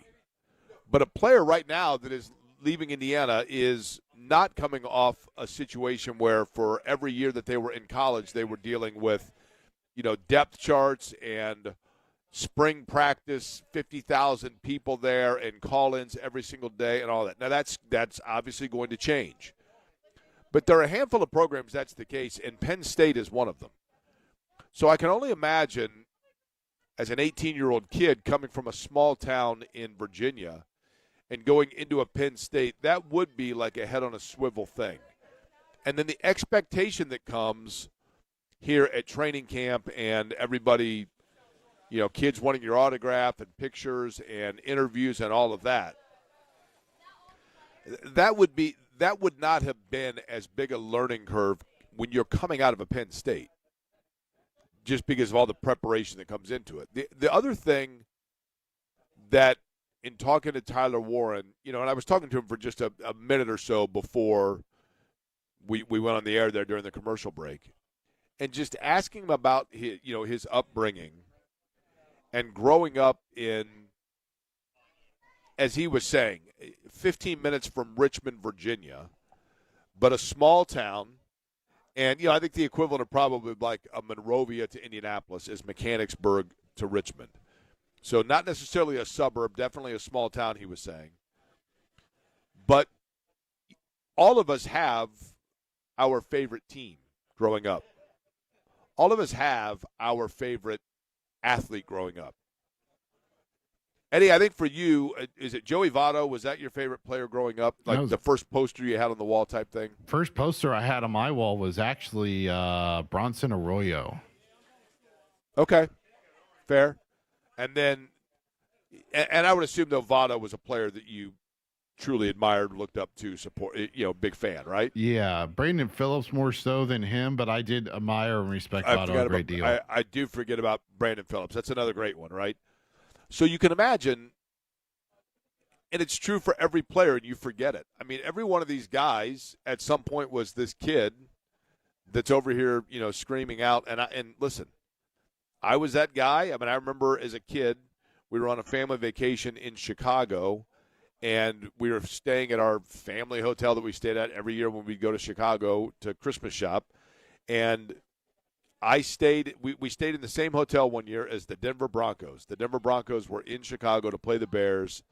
And, I couldn't believe it. I mean, I was 9, 10 years old, and there's NFL players all over the lobby, and I'm down there getting autographs of every one of them, and half of them I didn't even know. I'm exactly as these kids are right here. Number 34, can I get your autograph? And yet there just was this magic and mystique about it. So it is, in talking to Tyler Warren about it, and just I could tell when we were talking about it, he's like, oh, man, I was a huge, Commanders, then Redskins fan. And the way he was telling me about it, he was like this excited kid.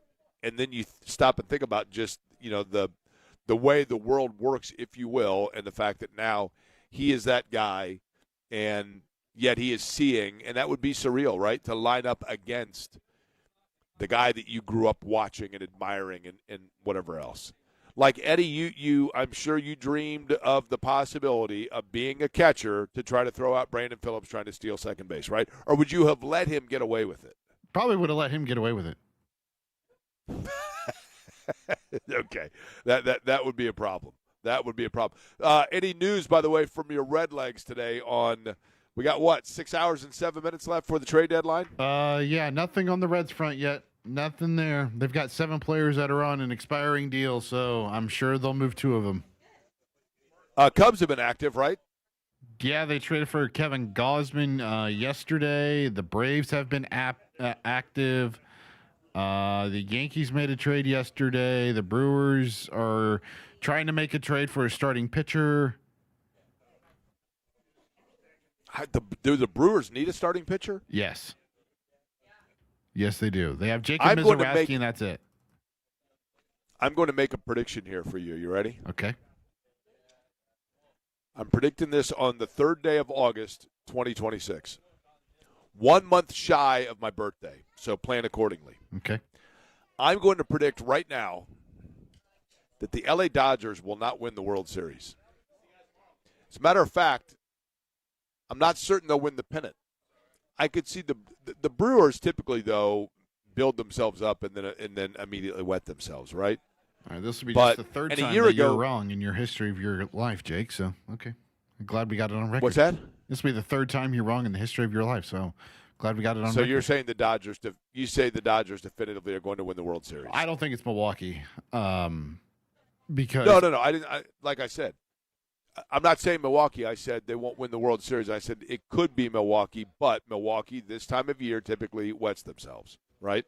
Fair, yeah. I mean, they just don't have the power to compete in the when baseball counts. Like they're one of those teams that relies on contact, taking extra bases, and that's great during the course of the regular season. But you got to have the ponies. You got to have the ponies when it comes to playoff baseball. You know that. The Dodgers, if they don't win the World Series, it will be baseball karma because they technically didn't win it a year ago. They didn't win it a year ago, but they got here we go again. Very No, I'm just telling you. Eddie, all I'm going to say is this. And I know that, for those that don't know, a year ago in the World Series, in Game 7, the Blue Jays looked like they had won the game. There was a play at the plate, and the runner was called out. All I'm saying is this. Number one, I believe he was safe.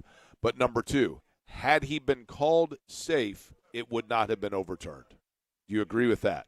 I do not. There was not conclusive evidence to overturn that had he been called safe. They would not have conclusively said he was out. You disagree with that? I do, wholeheartedly. You can agree. You can say he was definitively out, but do you believe there was definitive evidence of it? Yes. Okay. I will strongly disagree. I will ask you to produce me said evidence, and I will counter. But we'll do that off air because nobody on the air cares. But they do care about what Mike Chappell has to say about what took place here in this practice today. First day of pads. It was taking place while I was on the air, so we need to get the opinions, the observations of somebody that saw it and what is jumping out at them. And Mike Chappell has been through a number of these, and he will join us next, and we will find out those answers and some of the areas also, some of the battles shaping up for the Colts. We'll get into that in the final hour of the program. Lunch hour underway. Still time to get to Chicago's Pizza, by the way, for their lunch buffet. It's Query and Company. You're listening to it, 93.5 and 107.5 The Fan.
It's Query and Company. I'm going to be keeping you company for the next few hours. You are not going to believe the company. This company. You're going to bankrupt your mama's company? At least I have the radio to keep me company. On 93.5 and 107.5 The Fan. Drop Light, Grand Park, Westfield, Colts camp. Week number 2, day number 1 of pads.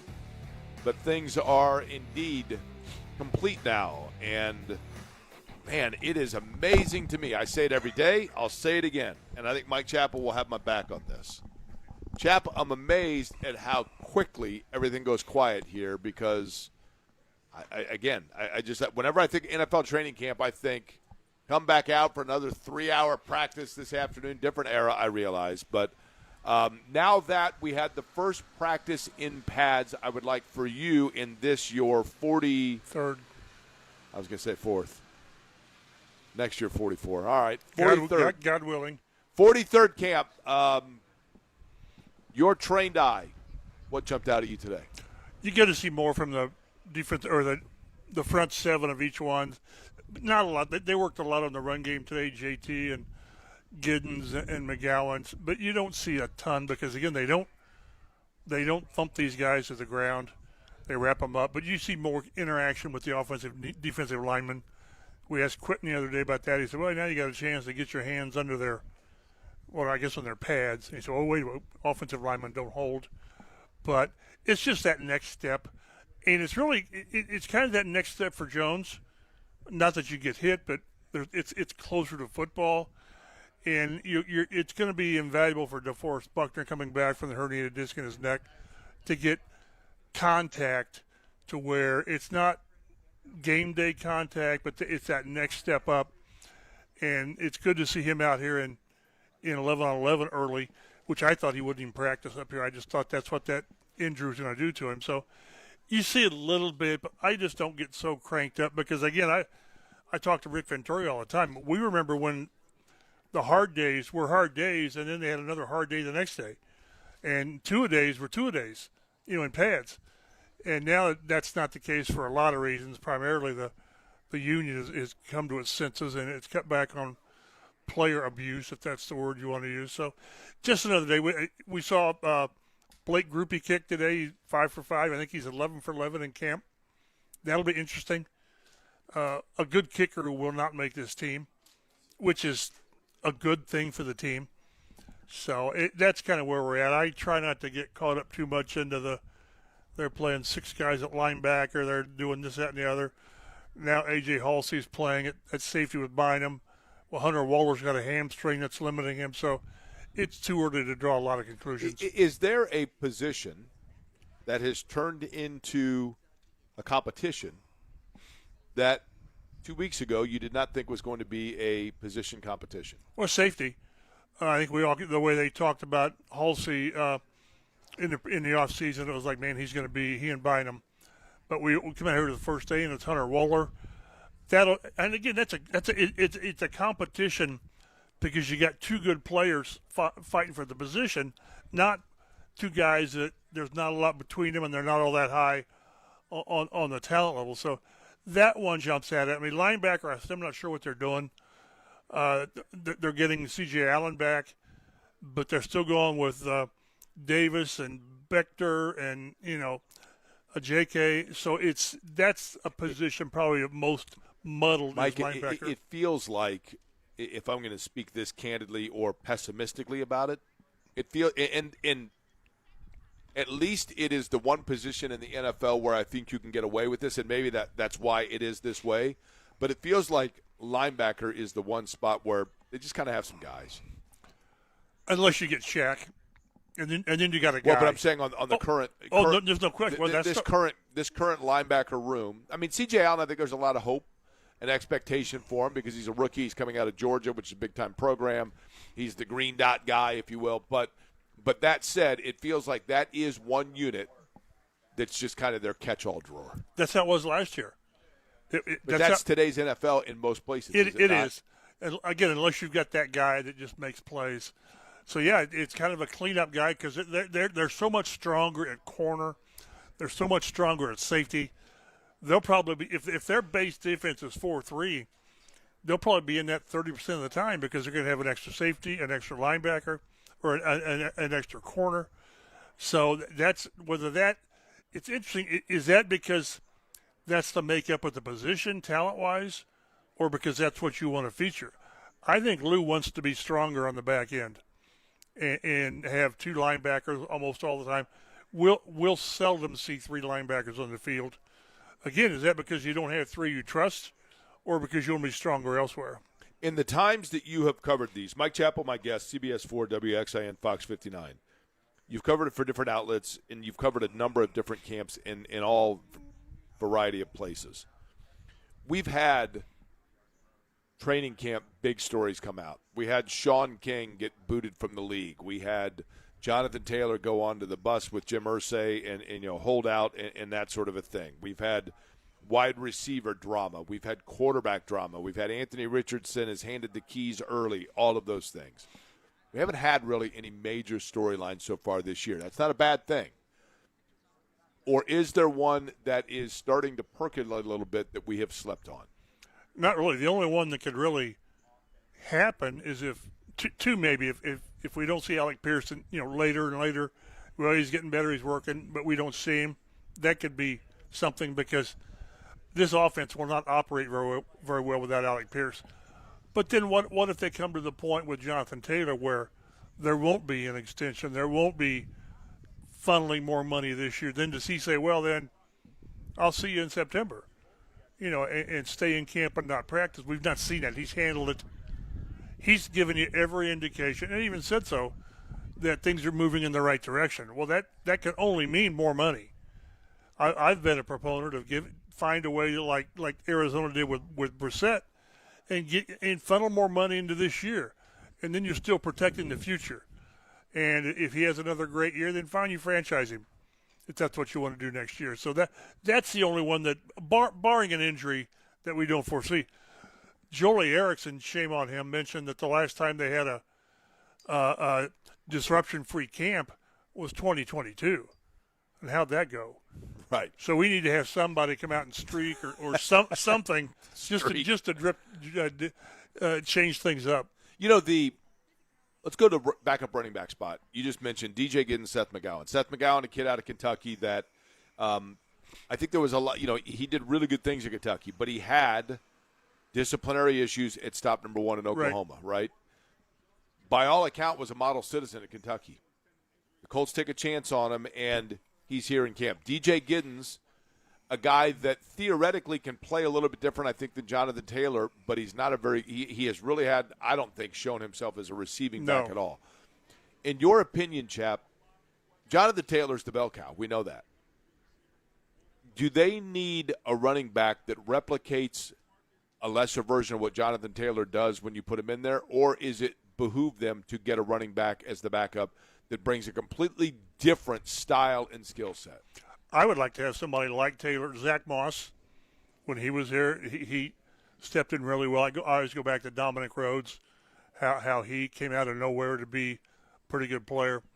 It's, I can't get away from the idea that last year Jonathan Taylor was healthy the entire year. Never on injury report, which is really rare for a running back to not miss a practice, whatever. And especially one with his mileage, right? Right. Even though he's a younger guy. Go back and look at his carries at Wisconsin. Right. What was it, 1,000 carries, whatever? So that's concerning because he's going to – that's why I would try to find him more money this year. It's because you're going to wear his butt out. He's going to be 300 and plus carries, and the plus might be quite a few pluses, 40 or 50 more. So I wouldn't be against that. But I think I'll die on this hill. They need to bring in another receiver. Keenan Allen, unless he wants to go back to the Chargers, this is the perfect place. And a backup running back. And you may see that when cuts are made and players are let go, that this guy who's a 5-year veteran is better than what you've got. I can't get away from the fact that everyone agrees, from the owner on down, the sense of urgency in this season. It's very clear to everybody. Well, then don't leave yourself exposed at wide receiver, which I think they are. And do you believe that Nick Westbrook, Akine, I hope I'm saying that correctly, out of Indiana, he was Nick Westbrook at Indiana, right, and then in the NFL here, but he seems to have so far gotten off to a good start. Can he be a serviceable guy for them? Yeah, like a number 4. Okay. Right. And they again, talking to Joel, and he's right, they've got a lot of 4s. But you need, Ashton Doolin, is he a 3? He's never been a 3 because you've never needed him to be a 3. So that's why I say if you bring in a guy, not just another name. Chase Claypool, he's a guy. I wouldn't get enthused if that's who the guy is. But if you bring in a Keenan Allen, then he sort of steps into Pittman's spot, and everybody can be who they are in the rotation. Without that, when you don't have that guy, everybody moves up a spot doing things that they're either they haven't done or can't do. Can you wait until the first round of cuts and then there's your receiver? Invariably from whether it be just depth standpoint, monetary standpoint, there's probably going to be a receiver that becomes available that you didn't expect would be available. Is that your answer? God, I hope not. I'd rather go with somebody lesser talented that knows my offense and has been here and been in camp as opposed to a guy who may have better pedigree but doesn't know the offense at all, doesn't know the quarterback. If it's not a big guy right now, I don't know what they'll do. I don't know if they'll do anything. Chap, let me tell you one thing. Mike Chappell's my guest here from CBS 4 and WXA and Fox 59. Let me tell you one thing that happens every year. Every year you're watching a game, I want you to name for me a random NFL team off the top of your head. Chap, go. Cleveland. The Cleveland Browns, and they're playing a Sunday night game, and it's late November, and they're playing, give me a team off the top of your head, go. Pittsburgh. The Cleveland-Pittsburgh game. Big battle in the AFC North, right? The two of them are locked horns, and it's a big matchup, and you're watching it, and you're kind of in and out, and you're watching your reruns of Live PD, and you got some Beatles playing in the background, you're flipping the channels, and all of a sudden, Cleveland, their starting quarterback, who knows which of the 17 they have currently that's going to be, but their starting quarterback is in there, and there's a late drive, and there's a fumble. Fumbled snap, and you think to yourself, oh, my gosh, I can't believe that, whether it be Sanders or Watson or whoever, fumbled the snap and big turnover. And the announcer says, that's the backup center in there. Didn't realize this, but the starting center, we failed to mention on that last series, it looks like he might have tweaked something, and he's on the sideline. He's under the tent right now, and they're looking at it. And so the backup center just came in, and look at that handoff, and what a key moment. That always happens over the course of a season. The Colts right now, Chap, appear to be in kind of a sticky situation here, and I'm not blaming them for it because backup centers don't grow on trees. But there appears to be, between Jimmy Morrissey and Dalton Tucker, both of them have had their opportunities here to back up Tanner Bortolini, and yet nobody seems to be jumping up and grabbing that, and that appears to also be a bugaboo in terms of just that snapping itself. Could this be an issue? Well, you get rid of the Ball State kid, and things go Danny downhill. Pinter, yep. So you and you don't realize the value of that, right? You don't until you need him. But I know you're saying Ball State, right? But I get it. But no, you don't. Maybe you don't value Danny Pinter until you need him to go in for 2 games at guard, which he can do, or two. When he first went in for Ryan Kelly a few years ago, he was more than adequate, and so that is a work in progress. We've seen a lot of bad snaps. Some of them have been like Anthony Richardson, just bobbling the snap, and some have been bad snaps. So this is where they began this in the offseason during OTAs and all that with these guys, but at some point you're going to say, this guy can't do it. And if he can't, it's not like, when you go to your backup left tackle, your offense is paralyzed because the guy can't play. But center, if he's not making the checks and all this, and getting the ball to the quarterback, which is kind of important, you have issues. Fortunately, they got time to get that ironed out. But at some point, when it's a continually bad snaps or lack of consistent snaps, you've got a problem, and that'll be shown glaringly in preseason games when all of a sudden it is full go, and hopefully it works its way out. But it's great to have a guy that can be that interior interchangeable part that Pinter was. Glowinski could do that some when he was here. But at this point, you're always concerned about one thing that Howard Mudd used to do that drove me crazy is he never had, he had his first unit, but he never had a second unit. he had certain guys at certain positions, and you could never keep track of who the hell was where, because he's not looking for a second unit. He's looking for a swing tackle. He's looking for a guy that can play at 3 positions inside. Would you rather have a guy that is a – I ask this question a lot. I asked this to Rick DeMoling, I think, at one point, and he might have fallen into the latter category here. Would you rather have a guy that's a 7 or an 8 on the offensive line, but he can only play one spot, or a guy that's a 5.5 at 3 different places? Oh, 3 different places. Yeah. That's – again, that one year was the 2019 when all the guys started all the games. That happens. Total anomaly, right? Once every 20 years, maybe. You're going to have guys get hurt. Bernard Ryman misses a game, and Jalen Travis goes over there, and then Braden Smith gets hurt, and then Jalen Travis goes over there. You're fortunate that Quentin Nelson almost never misses anything. Bortolini's been healthy, and Gonzalez is kind of working his way, but they've been pretty durable. But guys get hurt. You're going to have to go to your 6th or 7th or 8th offensive lineman because that's the nature of the beast. And you've got to there's going to be a drop-off in talent because that's why guys are starters and guys are number 8 or 9. But it can't be a drastic again, not at left tackle because if that happens, you're kind of really screwed. But you need to have two guys at least that Tony Serrano says, boy, if this guy gets hurt, I'm okay with guy number 2 in there. And right now they're still trying to find out. Who's your swing tackle? Blake Freeland? Luke Tenuta? I don't think you know yet. So other than linebacker, is offensive line the area with the most question marks for the Colts? Well, depth-wise, yes. I thought going into camp, one of my 5 concerns was Jalen Travis. If he's your right tackle, you're in pretty good shape. Has he looked okay so far? Yeah, he has. I think first day in pads, and he's huge. He's the biggest guy in the roster. Is it 6'9", almost 340? Let's see what he's listed at here. 75, I think he is. He's listed at 6'8", 339. That's decent, right? And he's probably heavier than that, at least in camp. Now, can you guess which guy's the smallest guy on the roster? Yeah, we talked to him today. Number 10, Blake Grupe. Yeah, 5'7", 156. I think they're fudging on the weight. Really? he's in that locker room. And he looks like a trainer or an equipment guy. And right now he's just dead solid, perfect. And it's like we said, it's really a good competition between he and Schrader, who's coming off the knee surgery. So no, it's funny that the highs and the lows of the roster, how big those guys are. I remember Tariq Glenn was always listed at 330. He wasn't 330 in college. Right. They just don't want to put. And it's funny. Tariq Glenn's one of those that so many people. Mike Chappell, my guest here.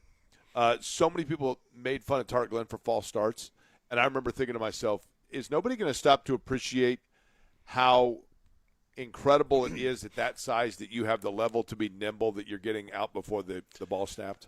I was fortunate to he did some pre-camp work with Ed Schilling Jr. Yeah. Ed Schilling up on North Meridian or 31, 130, whatever the hell it was. And they're up in a workout facility, and he's playing basketball. And, man, his nimbleness, dunking the basketball. Of course, then there was the one camp that he missed the first week because he didn't make their weight restrictions. But Howard Mudd got so irritated at the false starts, he said, watch the tape. Tariq is the one that's off on the snap. Everybody else is a half a second late. And you go back and look at the tape, and he's right more times than not. But I'd rather have Tariq Glenn give up a false start every game and not get my quarterback smashed. Right. So, he was truly a great player. Oh, he was better than Costanzo, and Costanzo was pretty good. So it's unfortunate that he chose to retire as soon as he did. I think it was sort of a personal issue. But he's one of those guys you don't appreciate until you don't have him. You told me as we were sitting here getting ready to go on, Chap, we were talking about camp itself and how, the old days, right? The old guard of two-a-days and guys would probably eat wings and hang out on a beach all off season, and then this was the time to get in shape. Now you better be in shape when you arrive, right? Right. But you told the story of Edgerrin James showing up for camp and saying, this is easy. Right. Remember, he missed all the training camp at Rose-Hulman. And then he went out against New Orleans in a preseason game and had 2 or 3 big runs, touchdowns. And then, oh, by the way, he wins a rushing title his first 2 years. He said, yeah, I was talking to Randy Moss, and he said, man, this game is easy. And Edge didn't know whether he should believe him or not until he went out there and said, he's right. If you prepare the right way, it's simply easy with how they do it. And I've been. So he backed it up, right? Right, and that's okay. Give me a guy in your time that came in and had the bravado or the swagger of this is easy, and then went out and fell flat on his face. Well, that's a good question. I need to think about that one. They've had a lot of guys that I can't think of a lot that had the bravado and the big talk, and they just flamed out. Oh, Trent Richardson. He was one that I remember we thought, boy, they're pairing a young running back with a young quarterback. This is going to be pretty good. And you remember his first carry for the Colts was a touchdown. So 1-yard touchdown run, right? Against the Niners in a great game. And then it just – you see so many guys that have the talent and it doesn't work. And you see so many guys that don't have quite that talent level, but they just work their butt off. The Scott Radisicks, Jack Doyle. Jack Doyle is a great example of how this guy was cut by the Titans as a rookie, and he gets 2 free agent contracts and a couple of Pro Bowls from the Colts. And he was one of those guys that you just had to have on the roster. You can have too many Jack Doyles or Mo Alley Coxes. Who's the closest this roster has to Jack Doyle? Boy, it might be Mo. Without thinking too long about it. Just a guy that you say to yourself, you can look at the stats and say that he's not vital, but that doesn't tell the whole story. It'll be Mo. Now, a different level because Jack would get you 70 or 80 catches, but I think his career average is like 8.2 or 7.9. Mo Alley Cox, obviously, who you're talking about. Right, well, that was Jack. Jack was never a really down-the-field guy, but on 3rd and 8, you knew where the ball was going, and he would get it for you. And go back and look at some of Jonathan Taylor's great runs, and it was Jack Doyle making the block at the line of scrimmage. And Mo's kind of like that, not on the volume of catches, but he's that extra offensive lineman who, to play for 10 years, he has accepted I was going to say his role, but he's accepted his limitations and maximized his strengths. And, man, you got to have guys like that. You just do. Everybody can't be Tyler Warren or Jonathan Taylor or Bernard Ryman. Know your place and be. Is Tyler Warren that level of natural? I think so. Oh, yeah. He made a catch Saturday night in the red zone with Jones on a leaping touchdown, and he just looks like, yeah, this is the guy. Is he going to break Dallas Clark's records for tight end here? I don't know. But he does Clark-like stuff. He's bigger than Dallas, longer. He'll be, and he was en route to a 1,100-yard season last year, and he and Taylor were the biggest players who suffered from Jones getting hurt, and they wore his butt down last year too. Right, 76 catches, 817 yards, 4 touchdowns a year ago. He was on pace for 1,000 yards until Jones went down. And it's interesting. We just had Tyler Warren was on with me earlier. That conversation available at 93.5, 107, or I should say, in terms of the web, 1075thefan.com. That conversation will be up. But he didn't go so far as to say once Daniel Jones went down, my season did as well. But basically, once Daniel Jones went down, his season did as well. Right. I mean, and now the one other thing before we let you go, Chap. Riley Leonard continues to take the predominant number of snaps with the backup unit. Is it possible that is not the fact that Riley Leonard has, at this point, pulled ahead in that backup position in terms of on-field production, but rather there is still more to be evaluated with him, and you have a better idea of who Anthony Richardson is? I guess, yeah, if you want to argue that. And, again, maybe they're still hoping there's a trade offer for Richardson, which if some team wants him, wouldn't they have made the offer? Well, but now the roster bonus has been paid by the Colts, right? So which means if you really want him, all you're going to take on is $1 million and give up a fifth or a that's sixth. what I mean. So what I'm saying is if there was a team interested, they would have waited until now as opposed to have done it last week. But if you – I've always wondered how they were going to handle this backup with those snaps. At some point, you've got to have a backup and get him the reps. You could argue either one of these guys needs the reps to go to advance their career. Richardson needs every snap he can get to work on his accuracy, although at some point, this is who you are. I think we're there, right? This is like working on Shaquille O'Neal with his free throws. At some point, he's 52% or whatever it is. Right. So I hope at some point they need to have a number 2. And to me, it's got to be Richardson or Wisey here. If he's not going to be your backup, then what? What are you doing? Everybody likes Leonard. I think he's got a higher floor, but Richardson's got the higher ceiling, which is what we've said since he's been here. But at what point do you just cut bait? Reggie Wayne's nickname is Wheezy. Yeah. Anthony Richardson's nickname should be Wisey. Right? Wisey here. What do you think? Yeah, good. Why don't you go with that? Go with that. I just think at some point, what? I think they like Leonard because he's more of a known thing and he's more of a scripted guy. And Richardson, such an incredible, rare talent. And out here, the throws he makes are just crisp. They're not always on target. Right. But I think that what's important, though, is the attention on quarterback is on Jones being where he is, and certainly not as much on who the backup's going to be. Wisey. I'm sticking with that. I stick with that. No one will know who the heck you're talking about, but you and me. I probably wouldn't say it to him. Hey, your nickname's Wisey. Mike Chappell came up with that. I don't believe I did. By the way, I mention it every time it comes up when this aspect of his game is brought, only because I find it to be the most fascinating and shocking stat of the last 40 years in sport. Shaquille O'Neal's final game in college at Louisiana State was in the NCAA tournament. He had 36 points against Indiana. Indiana was going with the hack-a-shack, right? He was 12 of 12 from the free throw line. Is that right? Isn't that amazing? That's probably the only time in his career. Correct. With the X number of attempts. He didn't hit 12 free throws like in a month after that, right? But when you are that unstoppable. Why is it big guys can't shoot free throws? I have a theory here. You ready? Yeah.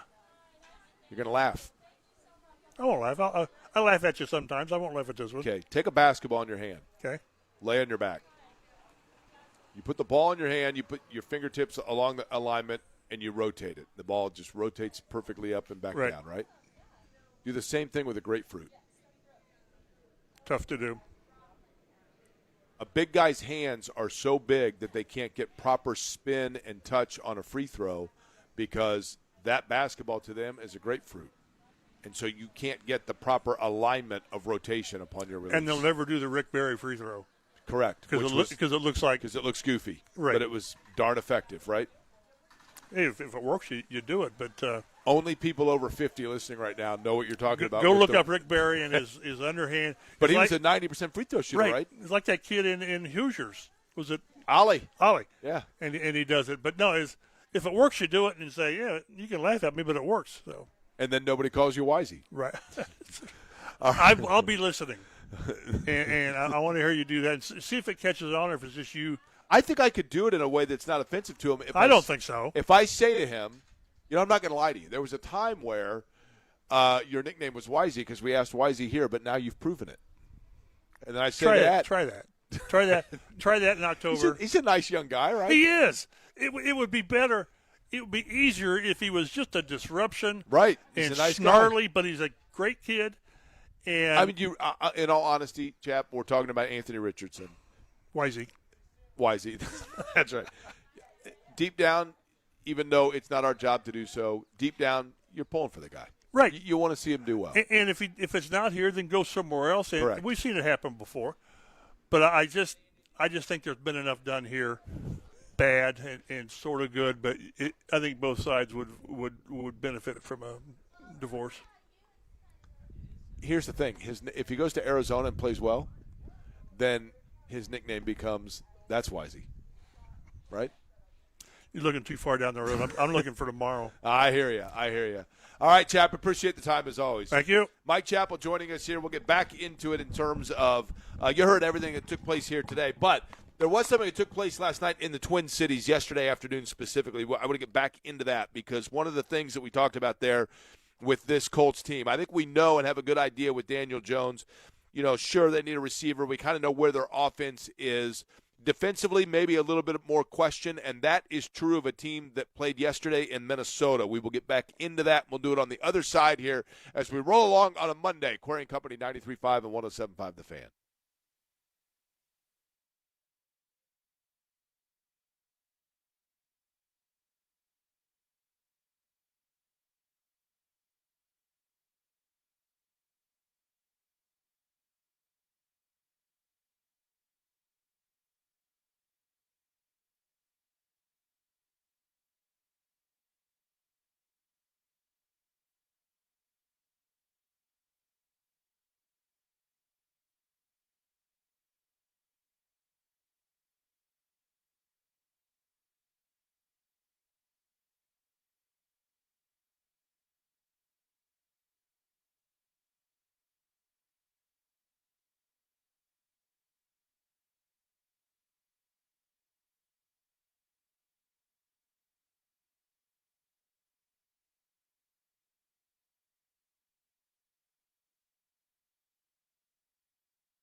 You're listening to Query & Company on 93.5 and 107.5 The Fan.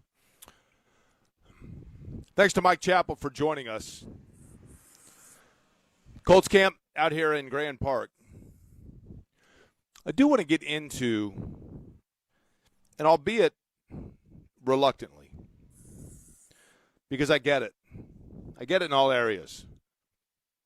But there's one thing that's happening with the Indiana Fever that I think ignoring it is ignoring the elephant in the room. But I think it represents and illustrates a lot of things just as where we are as a society, quite frankly.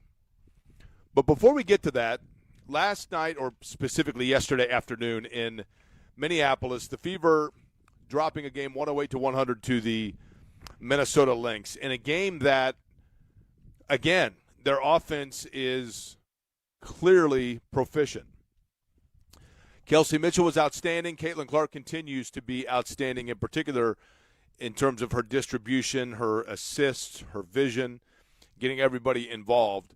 But I think yesterday what did end the Fever was the fact that they allowed 36 points in the first quarter, and as great as they are offensively still, and it's not far off.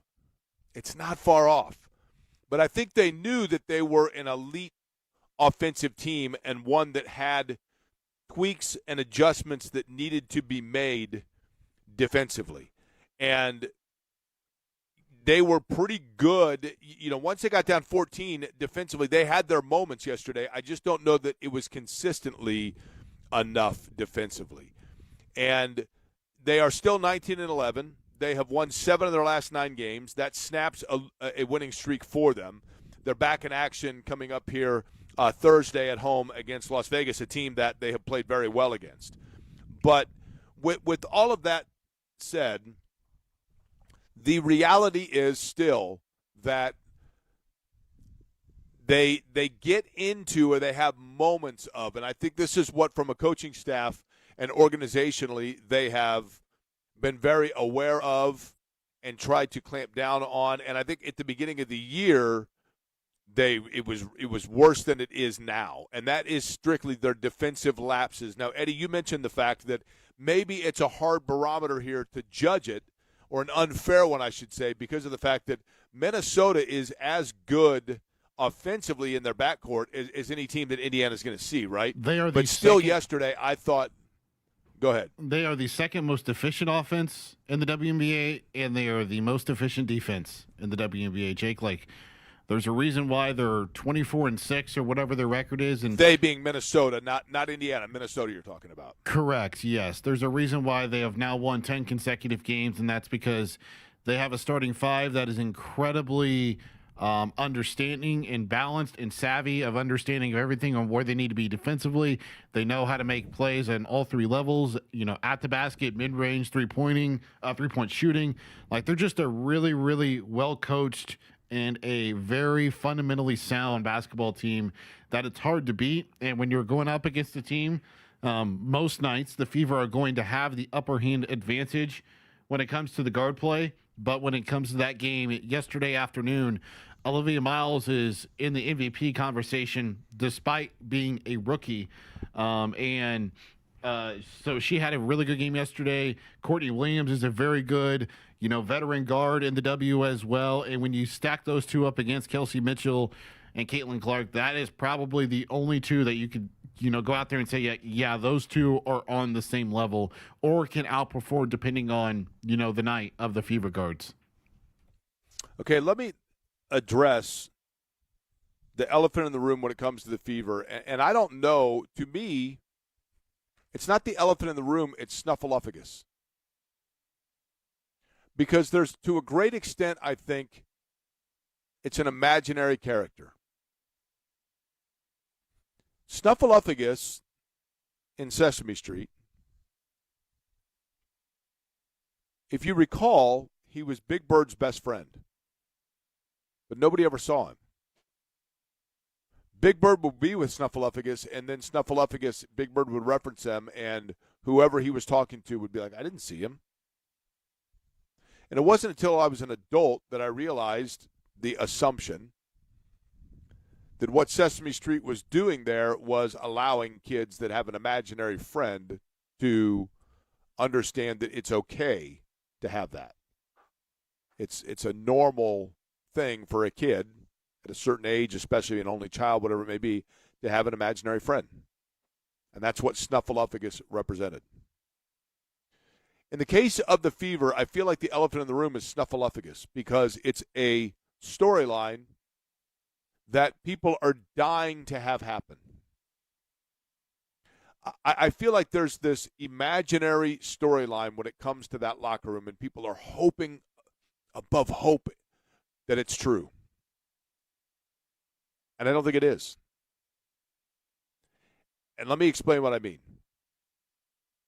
Sophie Cunningham last week made headlines. Sophie Cunningham has obviously become a well-known player within the WNBA because of her point and, kind of being the enforcer for the Indiana Fever, and because she is that player and that position with the transcendent, Sports Illustrated photos and, the swimsuit, whatever it may be, photos, while being on a team that has an incredible amount of transcendent eyeball on it because of Caitlin Clark. And for whatever reason, Caitlin Clark has become the epicenter poster child of social commentary narrative. At choice or fault of hers.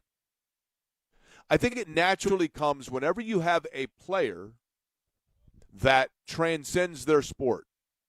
And by that I mean a player that is more famous than the sport they're playing or the league they're in themselves. Now, it's hard to say that any player in the NFL could be bigger than the NFL. It's hard to say that in the NBA any player could be bigger than the NBA.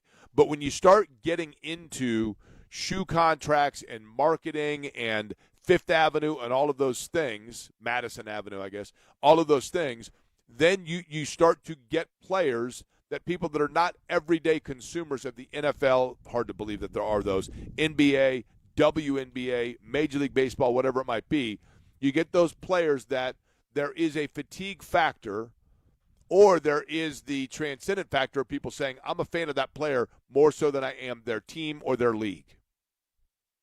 And so for Caitlin Clark, the first step of this was she became the example given when people started debating societal issue around the WNBA or associating it with the WNBA. They were utilizing Caitlin Clark as the poster child of their argument, their discussion of the point they were hoping to make. And as I've talked about, she became this part of this vortex and this online noise and chatter where people started going online and in social media areas and on, polarizing talk shows and whatever else, and discussing and debating different societal topics. And both sides that were debating against one another would use Caitlin Clark as the example to state their case or make their point. And I get that part of that comes with the territory of that transcendent fame. And yes, the WNBA, to an extent in terms of getting out in front of that story and silencing that narrative, was unprepared for it. And so all of a sudden now, the conversations were running amok, and these little smoldering fires of imaginary snuffleupagus tales were growing legs and becoming reality.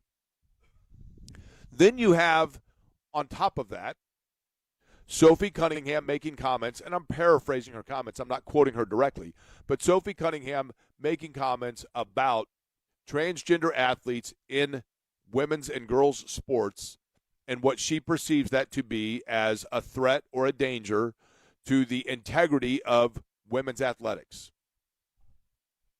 I understand her point. I understand her desire to make her point. I understand and totally respect an athlete feeling as though because they have a platform, that platform comes with it a responsibility.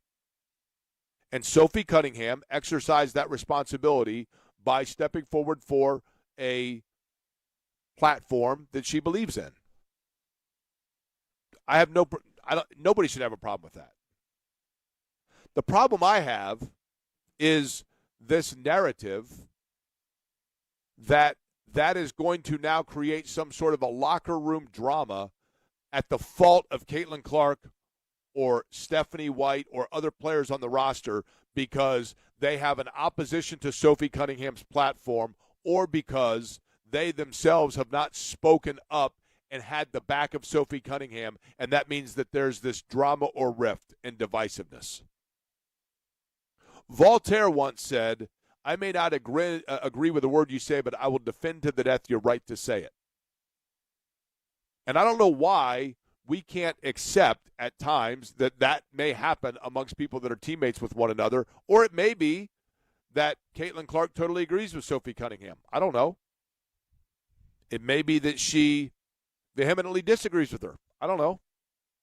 It may be that Caitlin Clark or her teammates are saying, you know what, our job is to win basketball games, and Sophie's my teammate, and I'm going to run with my teammate because we have a common goal together, which is to win basketball games. But in terms of the platforms that we choose to speak, I will absolutely back them up in their right to say it. But it's not a conversation necessarily that I've given a lot of thought to. That's entirely possible. And Caitlin Clark, when she gave her answer, and Stephanie White, when she gave her answer, when asked about Sophie Cunningham's comments, apparently they weren't good enough replies. And so people said, I'm disappointed in this. I'm disappointed that Caitlin Clark's not having Sophie Cunningham's back, and I'm disappointed that she's not standing up for her, and I'm disappointed that she's not taking the same line and the same platform. But whatever happened to shut up and dribble? You can't selectively choose when you want athletes or people of prominence to speak out about something that they're passionate about, just basically dependent upon whether or not it's something of which you share the same passion. I don't for a second believe. I don't for a second believe that there is divisiveness amongst the Fever locker room because of different political discourse or belief. I don't believe that. I think that narrative and that storyline is snuffleupagus. I think it's a fictional, imaginary tale. And I think in reality what you have is a locker room of people of different beliefs, different backgrounds, that all have the commonality of wanting to win basketball games and win a championship. I believe the head coach feels that way. I believe Caitlin Clark feels that way. I believe Sophie Cunningham feels that way. And I think that if you ask at the top, which I've done, and if you have conversation at the top, which I've done, you will find that people that work in building and assembling a roster enjoy, appreciate, respect, and understand the aspect that part of the beauty of a locker room is when you get people of differing opinion, differing background to come together to find commonality within that goal, which is to win. And I think Sophie Cunningham wants to win. I think Caitlin Clark wants to win. I think Kelsey Mitchell wants to win. I think Aaliyah Boston wants to win. And I think that they find the commonality of their strengths working with one another to do exactly that. And it's only the snuffleupagus narrative that wants to bring that down by creating a storyline that I don't believe at this point exists. I don't. Do players in Sophie Cunningham's locker room disagree with the platform she's taken? Maybe. I haven't heard that. Do some of them agree with it? Maybe. I haven't heard that either. Because when they've been asked about it, what they've said is, I agree with her ability to opine on her platform. But it's not a platform of which I've chosen that arena to get overly involved in, because right now my commonality with her is winning basketball games. And for 7 of the last 9, they've done exactly that. And for those that want this to turn into the political strife that you desire and that you fabricate sometimes on social media through bot accounts and other such thing, I'm sorry to disappoint you. I'm sorry to disappoint you. We'll come back. We'll put a tie on all of it. J&V's out today. I think Greg Rakestraw is in for him. We'll find out what I don't know if we'll talk to Greg or not as part of the crossover brought to you by Love Heating and Air and love-hvac.com. But we'll also get you previewed on what we have coming up tomorrow for Tuesday's edition of Colts Camp. From Droplight Grand Park up in Westfield at 93.5, 107.5 The Fan.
the close of summer, but that means perfect time to sit outside in fall weather as well. And whether it is the heat of summer or the relaxation of a fire, Surfside is always there for you. Surfside, just 100 calories and 2 grams of sugar.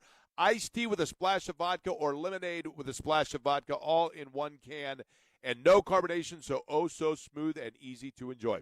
Look for Surfside wherever you buy your favorite adult beverages. Please be 21 for the can with the sunset stripes and consume responsibly.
You're listening to Query and Company on 93.5 and 107.5 The Fan.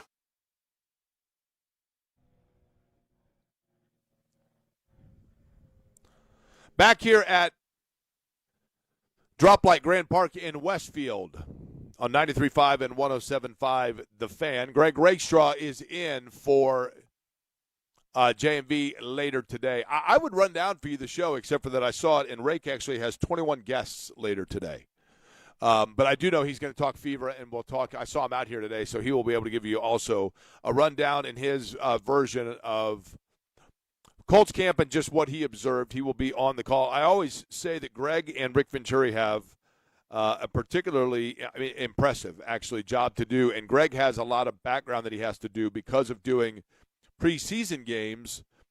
Then he's got to know the depth of the roster, right, and know some of the last line, the battles for 52, 53, 54, and those players that are contending for it. So he's got to have a pretty trained eye when he's out here watching. So it'll be a good listen later today when Greg takes over at 3 o'clock today. Tomorrow on the program, I believe that Cam Bynum is going to join us on the show. There was talk about Bernard Ryman or Cam Bynum, but either way, Ryman or Bynum. You know, technically, it kind of rhymes. But one of the two of them, I think, will be joining us tomorrow. Tyler Warren was really good earlier today. That conversation will be up in podcast form on the station website later this afternoon. For that matter, probably right now and until 3 o'clock. Of course, as always, I always say if you could limit's the wrong word, wait until after our live shows to be able to listen to all of the podcasts that we have. Also greatly appreciated, although we'll take it in whatever way that you are consuming those things that we're producing here at the radio station. Fever in action Thursday night. We will get back into that again tomorrow as well. Also, earlier on the show, 10 o'clock, I talked to Alexander Rossi. Thank you to Alexander Rossi for joining us. He is one of the two, Alex below the other, that has tested the IR-28. That is the new car for IndyCar. And I thought it was interesting when he said, I asked him the question, Alexander Rossi, who has run in Europe, cut his teeth in the Formula One circuit, then came over into IndyCar in 2016, won the Indy 500 as a rookie. So I asked Alexander Rossi, with this new chassis, with this new car that will debut in 2028, after an hour or so on the road course at Indianapolis in wet conditions, you didn't get a chance to really go full throttle with it. But of the cars that you have driven, Alexander Rossi, in your career, Formula One and IndyCar, which of those two cars most resembles the feel and the sound and the grip and everything else of what you experienced with your test in the IR-28? And he said, that's a really good question. And then he gave his answer. And that answer is available in podcast form as well if you go back and listen to Alexander Rossi. Also, thank you to Mike Chappell and, again, Tyler Warren for joining us here today. So things have wrapped up, and tomorrow they will ramp back up again in this ramp-up session, if you will, for the Colts, because today was the first day in pads. The overall takeaways, at least from this standpoint of watching from afar, is that Riley Leonard did take a lot of snaps at the number 2 unit, and we'll see what that means for Anthony Richardson. One of the things that we will watch tomorrow as we get set for day number 2 of this week number 2. All right, back with you at 10 o'clock tomorrow morning, again, from Drop Light Grand Park in Westfield Colts Camp. Thank you for listening to Query and Company.